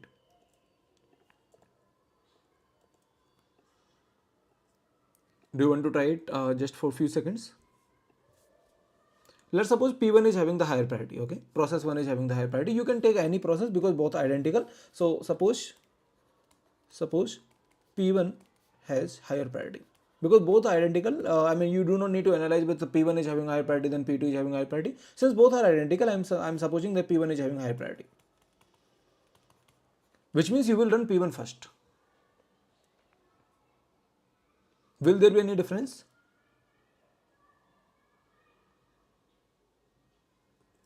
Right? I don't think there will be any difference. This is also same as FCFS. You will be running P1 and then you will be running P2. I mean, this P1 is having higher priority, so you will be always running P1. I mean, if there is a choice between P1 and P2, you will run P1, right? So see, if there is choice between, initially you have choice between P1 and P2, you will run P1. But here at this moment, there is no choice because P1 will come first, P2 will even come later. So there was no choice, so you will run P1, P2. So I mean, this is exactly same as FCFS. Initially there was just a confusion, and then after it there is no confusion, right? After that there is at this 100, since only P1 is available, you will run this, right? Let me know if that is clear to everyone.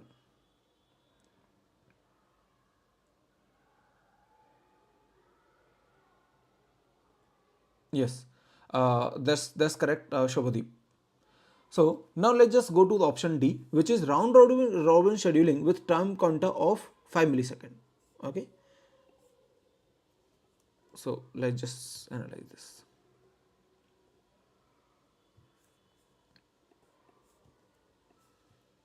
And P1 and P2 are given to us something like this.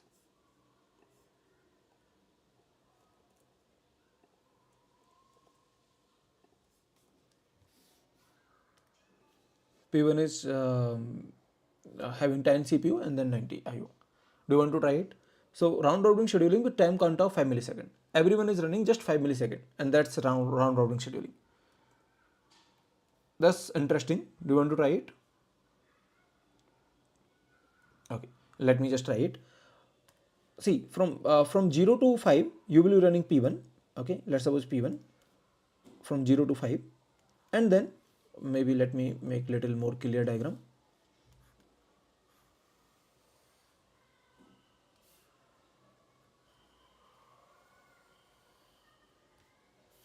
Okay, from this is 0, let's suppose this is 5.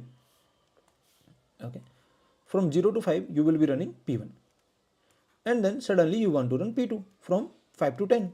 That's fine, right? From 5 to 10 you want to run P2. Then since it is round robin, you will be again running P1 for 10 to 15, and then you will be running P2 for 15 to 20.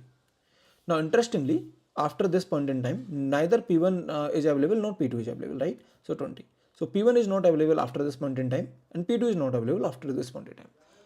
Now P1 will come, P1 will come after certain point in time, right? So after how much? After 90 IO P1 will come. So which means after 90 IO, which means after this 90, which means I think at 105. So P1 will come at 105. Great. So at 105 P1 will come. This is, let's suppose, 105. Now P1 will suddenly appear and P2 will come after 90, which is at 110. So okay, so P1 will run for a 5 unit of time, which is, let's suppose, it is 110, and now suddenly P2 was, like, luckily I also have P2 here, so I will be running P2, right? Because P2 will come at 110. So basically this is 115, and then P1, which is 110, sorry, 120, and then P2, which is 125, right? It is just that, like, I mean, I do have a gap here, and then earlier in FCFS what I was doing, from 0 to 20 I was doing, and then at 100 this P1 was available, but it is available at here at 105. That is fine, right? I think it will keep on going. So now again there will be some gap, and then P1 will be available after a certain point in time. So I think so P1 will be available after a certain point in time, then P1 P2 P1 P2, something like this, right? So this will keep on happening. So can you tell me one cycle? So basically, you can say that this is repeating something like this. So you will be starting from here till maybe here. This is repeating, right? This kind of pattern is repeating. So let's just take it. So which means you will say that you are running 105. Out of 105, how much you are actually utilizing? 20. So 20 divided by 100 is greater, or 20 divided by 105 is greater? I think 20 divided by 100 is greater, right? So that's why FCFS is having the good utilization, and everyone was having just like FCFS. This is having the least utilization, right? So RR is having least utilization.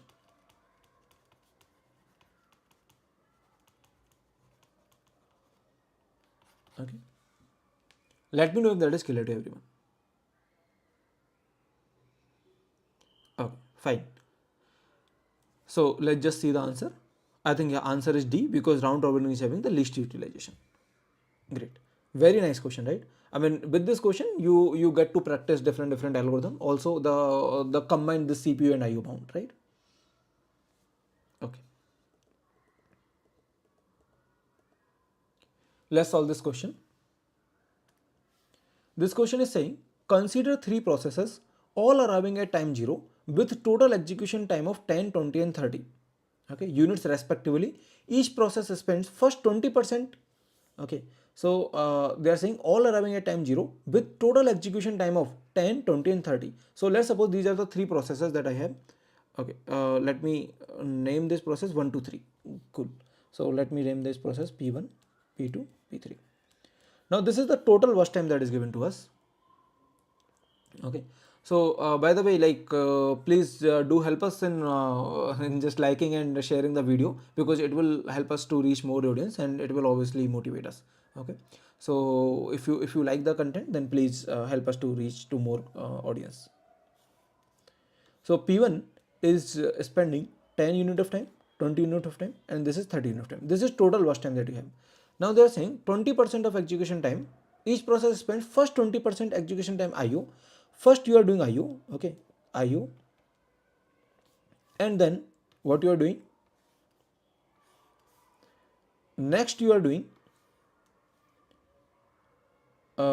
next 70% time doing computation, 10% then again IO. Okay, so CPU 70%, and then this IO 10%, and then 20%. Okay, this is 20%, and then IO again 10%. That's what you are doing. That's what they are saying, right? Operating system uses a shortest remaining time compute time first. So SRTF, shortest remaining time first, and schedules a new process either when the running process get blocked on IO, or when the running process finishes its compute first. Compute first. Okay. They are saying schedules a new process either when the running process get blocked on IO, or when the running process finishes is compute first, which means the running process is finished. Cool. Now assume that IO operations can be overlapped as much as possible. So there is no problem in IO because there are multiple input output devices that we have. What percentage of all time CPU remain idle? So that's very nice question. Let's just try doing this question. Okay. So this is the data that we have.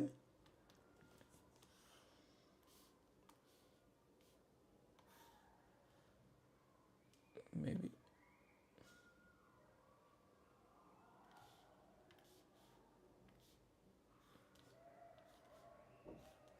Okay. So this is the data that we have, and then they have asked few questions.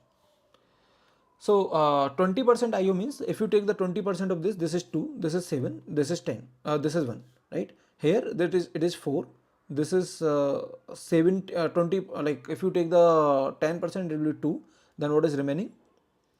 This is 6, I think 14 is remaining, right? And 70% is 14 only.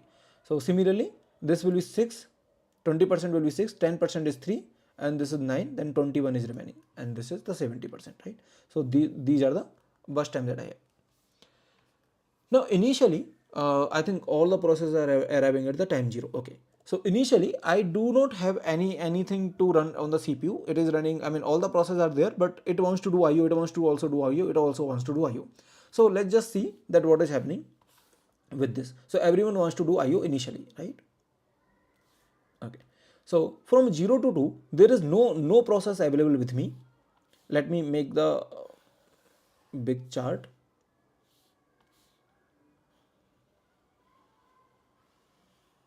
Okay, from 0 to 2 no process is available with me, and then processes are available after 2 because the IO of the at least one of the process will get finished. Now from 0 to 2 nothing was available, so I'm just making it blocked. Okay, I mean CPU was blocked, and then at 2 I'm saying that this IO is finished, and then this wants to run for 7 units of time. Now at 2, since I do not have any choice, so I will anyway run this, right? I will run this since it is also smallest, so I think I will run this for the 7 unit of time. So P1 will get run for the 7 unit of time. This is 9. Let me know if that is fine to everyone. Okay, if there is any doubt, please let me know.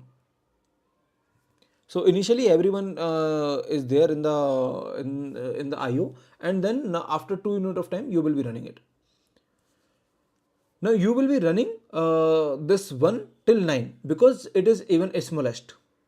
Now after 9, okay, after 9 what you will be doing, you will be saying that okay, let me now run this P2 because this is finished, and then the P1 will go in the IO. Okay, anyway it does not matter, by the way P1 will go in the IO, let's not worry about it. But after 9 I think every of this process is available, right? I mean this has finished the 4 IO, this has finished the 6 IO, so everyone is available at this point, right? So I will say that at this point P2 and P3 both are available. Is this fine to everyone? See, we were lucky that P1 was the smallest one. Let's suppose that maybe okay, I will modify this question a little later, but let's now continue. Maybe if the P2 is smaller, then I mean it might be a problem to us, right? But anyway, let's just continue with this. So P1 was anyway smallest, so it was 7. So till 9 you will be running it. Now P2 and P3 are available. Now you will say that P2 is smaller, so you will run it for 14 unit of time, right? You will run it for 14 unit of time. So what is this number? 14 plus 9 is 23, right? So you will be running it till 23, and then you will be running P3 for 21 unit of time, which is 44. So that's what you will be doing, and then there is an IO. Let me know if that is clear to everyone, right? I mean you will be running IO also. Now what they are asking is that I mean after this P3 will be running some IO for 3 unit of time, right? I mean P2 will start running its IO here, but that will get completed. Only the IO is remaining for P2. P2 will be doing the IO. So this is basically CPU is blocked here, right? CPU is blocked here, and till 47, you can say till 47 CPU is blocked, something like this. CPU is again blocked till 47. So this is the complete execution, right? You should not only stop with 44, you should stop with 47 because this is the complete execution.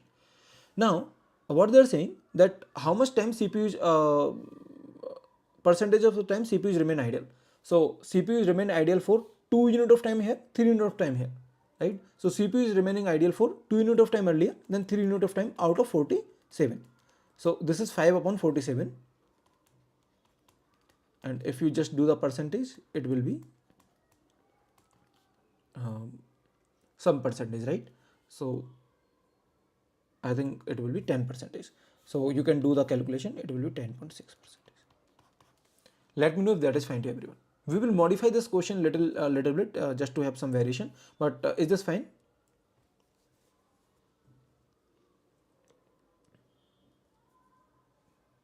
Okay, so let's see the answer. Yes, that's the correct answer, right? Okay, let me just modify this question a little bit. Let's suppose the data is given and with some modified value. Okay, so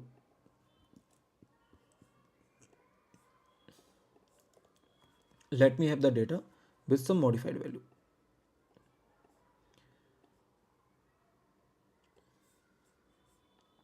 Let me say that this, let's suppose that okay, this is running 2, and then after 4 actually this will be 3 only, sorry, this will be 5, and then let's suppose this is 4.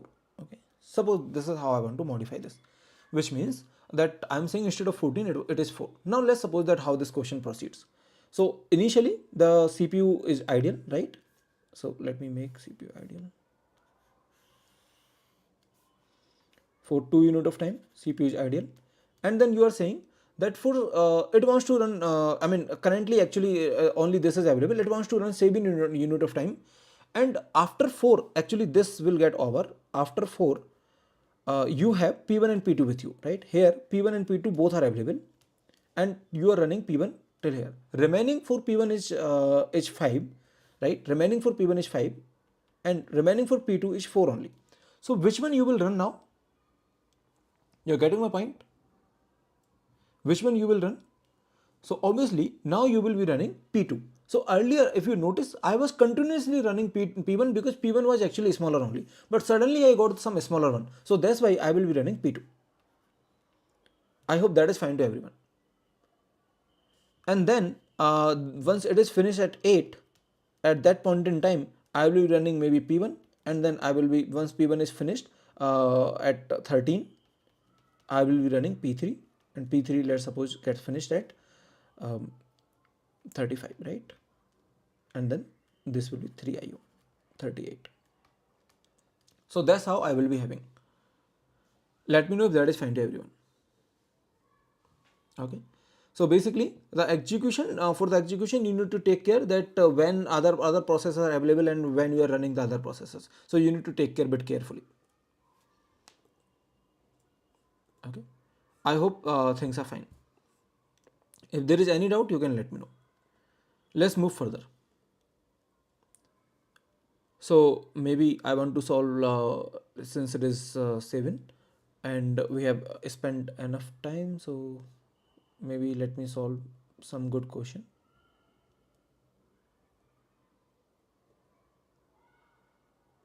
This is easy question. Okay.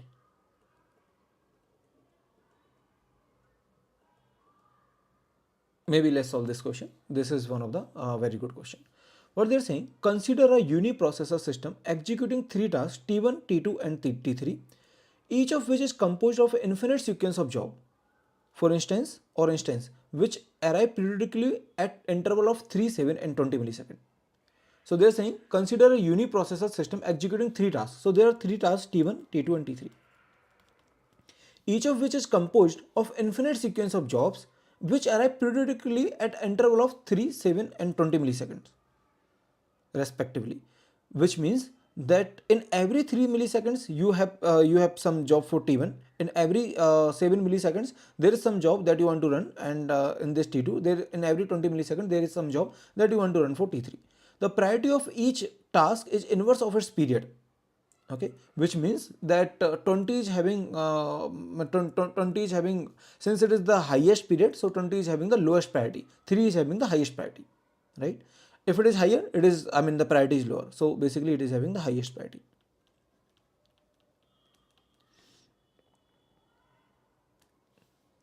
And the available tasks that are scheduled in order of the priority, which is the highest priority task you will be doing first, right? Each instance of T1 and T2 T3 requires an execution of 1, 2 and 4 milliseconds. So basically, okay, so in every 3 milliseconds you will be having some task of T1, and that will be like based on this you will be deciding actually. So that will be having 1 millisecond of task, that will be having, this will be having 2 milliseconds of task, that this will be having 4 milliseconds of task. Given that all tasks initially arrive at the beginning of the first millisecond and task preemption are allowed, the first instance of T3 completes its execution at the end of which millisecond? So they are saying the first instance of T3. So at every 3 millisecond, at every 7 milliseconds, there is some instance that keep on coming, right? And then they are saying that initially at 1 millisecond only, all of the instances T1, T2, T3 are coming. T1 will take 1 millisecond, T2 will take 2 millisecond, T3 will take 4 millisecond, right? Initially all of them are available, and the time is starting from 1, not from 0. I mean, if you want, you can start from 0. 0 to 1 will be just ideal. It is just like offset, you can say, right? So initially everyone is available, then it will require 1 to 4. Then once I finish this 1 to 4, then what will happen? like after 3 milliseconds. So after 3 millisecond, maybe this is 1, and then at 4 I will say this T1 will again be available, right? And after 7, which means at 8 T2 will again be available, and after 20, which means at 21 T3 will again be available. So here T2 will again be T1 will again be available here, T2 will again be available here, and T3 will again be available here, right? So this is what it is happening. Now what they are asking is that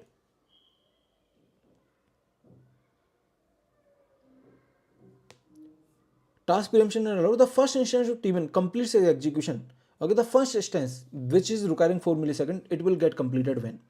So initially everyone is available. It required 1, it required 2, it required 4. I will be obviously running whom? I will be running T1, right? Because it is having the best priority. So I will be running 1 to 2 T1. Okay. Now T1 is completed. Okay, it will again be available here, but let's not worry about it. T2 wants to run for 2 milliseconds, so I will be running T2 from 2 to 4, right? From this 2 to 4 I will be running T2 only. So from 2 to 4 I will be running T2. Now T2 is also completed. It will get appear at 8, that's perfectly fine, right? Now at this moment T1 got appeared again, and obviously I have T3 also, right? Obviously I have T3. Now since I have T1 and T3 both choices, right? So again, now I have T1 and T3 both choices. So basically I will be just running T1 because T1 is having the lesser priority. So I will be running T1 from 4 to 5,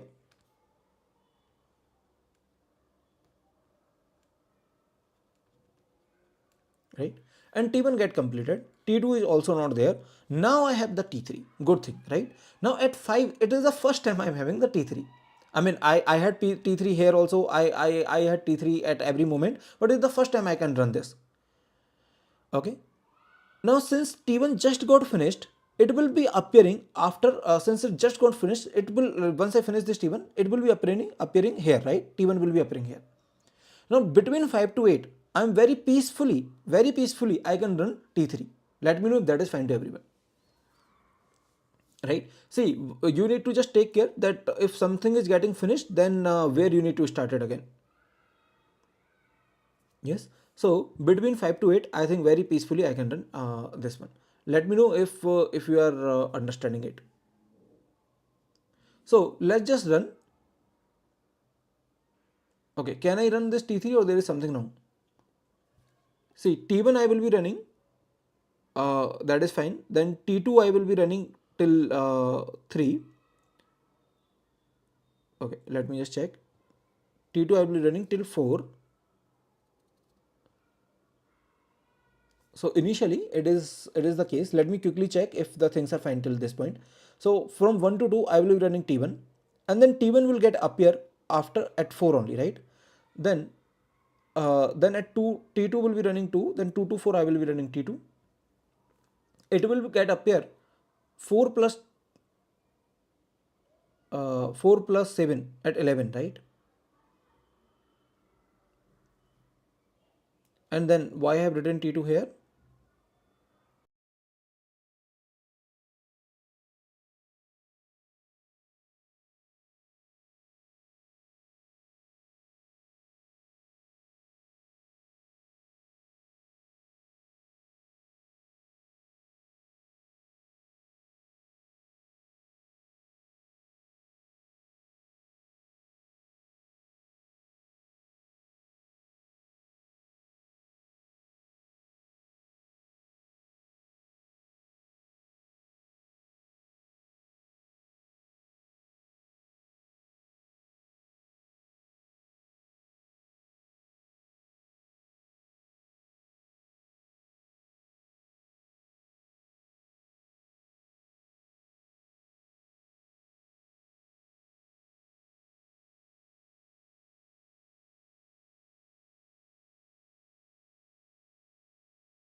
Okay, I think you can hear me now, right?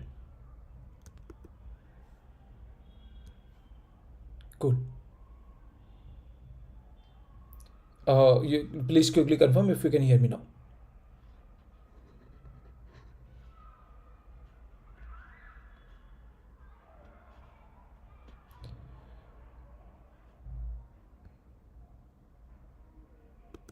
Okay, I think my voice is audible, right?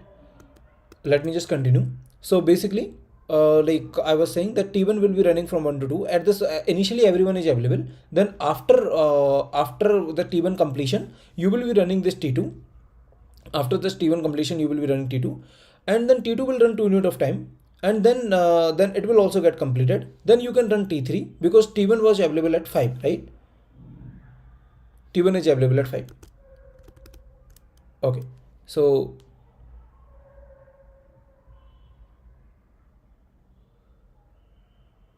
T1, I mean, they are saying that T1 repeats in every 3 milliseconds. T1 run for, like, if you are having a doubt that why it is available, because they are saying that see here, composed of this, the interval is this, respect to the priority of each task is inverse of its period, and then T1 requires 1 2 unit of time, yeah, which arrive periodically at the interval of 3 7 and 20 milliseconds. Okay, see, they are saying this arrive periodically with 3 7 and 20 milliseconds, which means okay, that's the, okay, the way I'm interpreting it is not the same that they are saying. They are saying that it will arrive periodically at 3, right? It is fixed that it will arrive at every 3. It is irrespective that when it is getting finished. Okay, so it is arriving irrespective when it is getting finished, which means it will arrive if it is arriving at let's suppose at whatever time it is arriving, then it will arrive after 3 milliseconds. It will arrive irrespective that at what time it is getting finished, which means if T1 T2 T3, these are the three processes that I have, then they are saying that T1 is arriving, if it is arriving at 1, right? Initially it is arriving at 1, initially it is arriving at 1, right? So let's suppose initially these are arriving at 1. Now at every 3 it will arrive. At 4 millisecond also it will be there. At 7 it will be there. At 10 it will be there. And then at 8 it will be there. At 15 it will be there, something like this, right? And then at 22 it will be there. And similarly at 21 it will be there. At 41 it will be there. At 61 it will be there, something like this. So at 4, irrespective what I'm doing, at 4, like T1 will again be arrived. Okay, so this makes the question, I think, little easier, maybe. So T1 will be arriving at every point in time. So sorry about it. So maybe I can say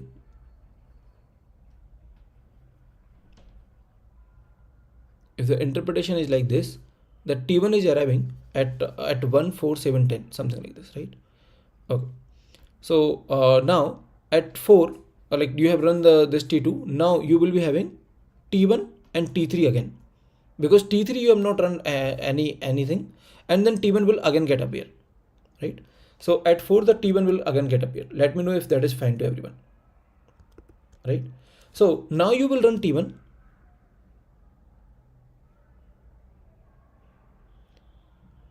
See, let me again read the question. They are saying end of which arrive periodically at the interval of 3. Yeah, at the interval of 3 7 and 20 millisecond. Cool.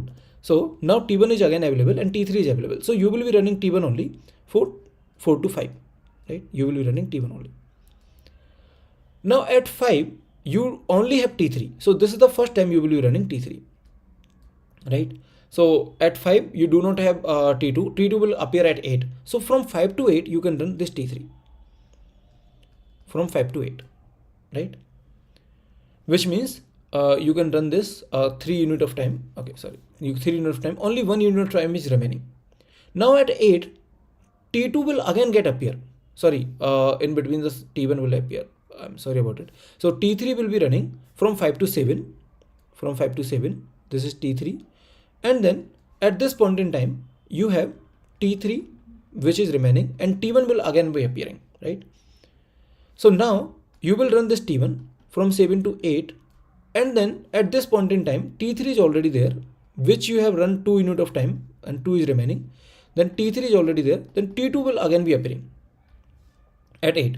So you will be obviously running T2, for 10, and then T2 will get finished. Then you will say at this point in time, at 10, T1 will again be appearing, and then T3 is already there, right? So now T1 between T1 and T3, you will choose T1, and then maybe you are running this just till 11, and then the T1 will not be there. So basically at 11 only T3 is there. Only T3 is there, right? I think till 15 T3 you can run. So since only T3 is there, so you can run this T3 from 11 to 14, because only this is remaining. So till 14 you can run. So I think that's how we can solve this question, right? So what they are asking is that first instance of T2, T3 will get completed. Okay. Sorry, till 13 you can run this, because that's only 2 unit of left. So I think answer should be 13, right? Okay, answer is 12. Let me see why the answer is 12. They're starting from 0. No process is available. At t equal to 2, T2 runs because it has the higher priority. And so T1, T2, T3, T1, T2, and then here they are running T3. Sorry, T1, T2, T2. Okay, they have shown just one. T1, T2, T2, T1, T3, T1, T2, T2. Okay, T2 two times, and then T1, and then T3 two times, then T3 two times, then T1, T2, T2, then T1, T2, T2 two times because 2 unit of time, then T1, then T3, T3, right? Yeah, that is 13.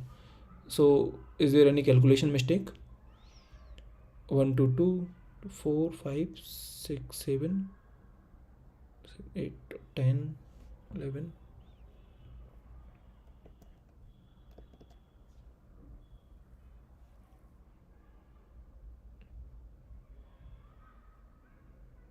At t equal to 12, T3 continues running because no instance of. Yeah, at t equal to 12, T3 runs, but it gets completed at 13, right?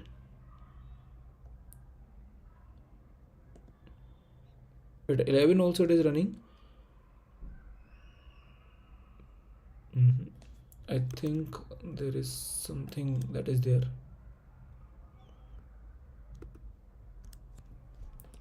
Okay, there is T1.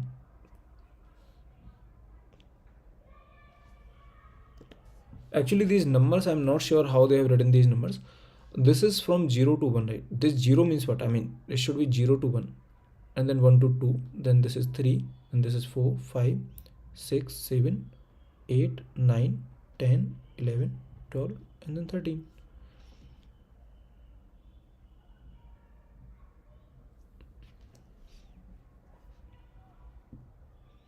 Isn't it getting completed at 13?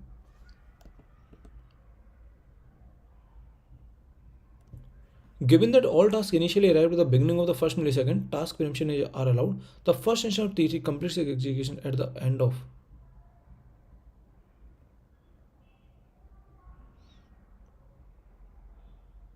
At the end of 13 millisecond, right?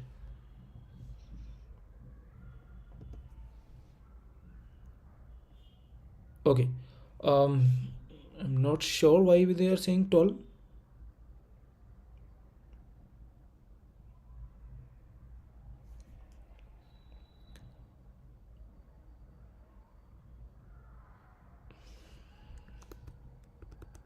Anyway, this is one aptitude question. Maybe you can look it later. Shobhadeep is saying counting should start from 0, as you're saying beginning of the first millisecond. Beginning of the first millisecond.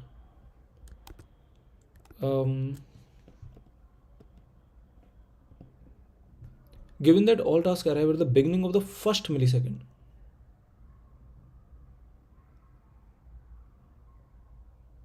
Yeah, I think you're right.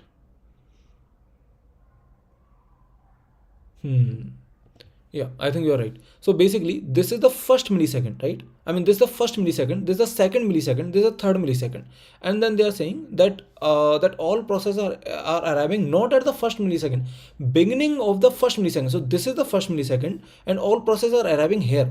Processes are arriving here, right? So processes are arriving at t equal to 0 only. This is the beginning of the first millisecond. This is the first millisecond, and the beginning of the first millisecond, I think we should be starting from 0. So this diagram is little misleading. Okay, I don't think this diagram is correct because the process are arriving here only, right? I mean, this diagram and the explanation are not not matching with each other. So at 13 you are finishing, and then at the just for the sake of answer they are saying it is 12. So this answer need to be modified according to me. Okay, so I think they are saying at the beginning of the first millisecond. So this is the first millisecond, this is the second millisecond, and beginning of the first millisecond is this one only, right? So maybe I think we should shift it one left. So that's why t equal to 12 is answer, right? Okay. So I hope you understood it, but yeah, it was a good question. So anyway, let's just continue with the different topic tomorrow, and tomorrow we'll be starting synchronization most probably, right? So in the scheduling, most of the problems are easy only. Like there could be some aptitude kind of problem. I hope I have given you the different flavor of the questions, which means that like I have chosen the question which is related to IO burst. I have chosen the question, some question which are dealing with the different type of strategies. Okay, round robin and round robin IO burst, FCFS IO burst, like that, and how to calculate the CPU utilization and all, right? So we will be just continuing with different questions in the next lecture.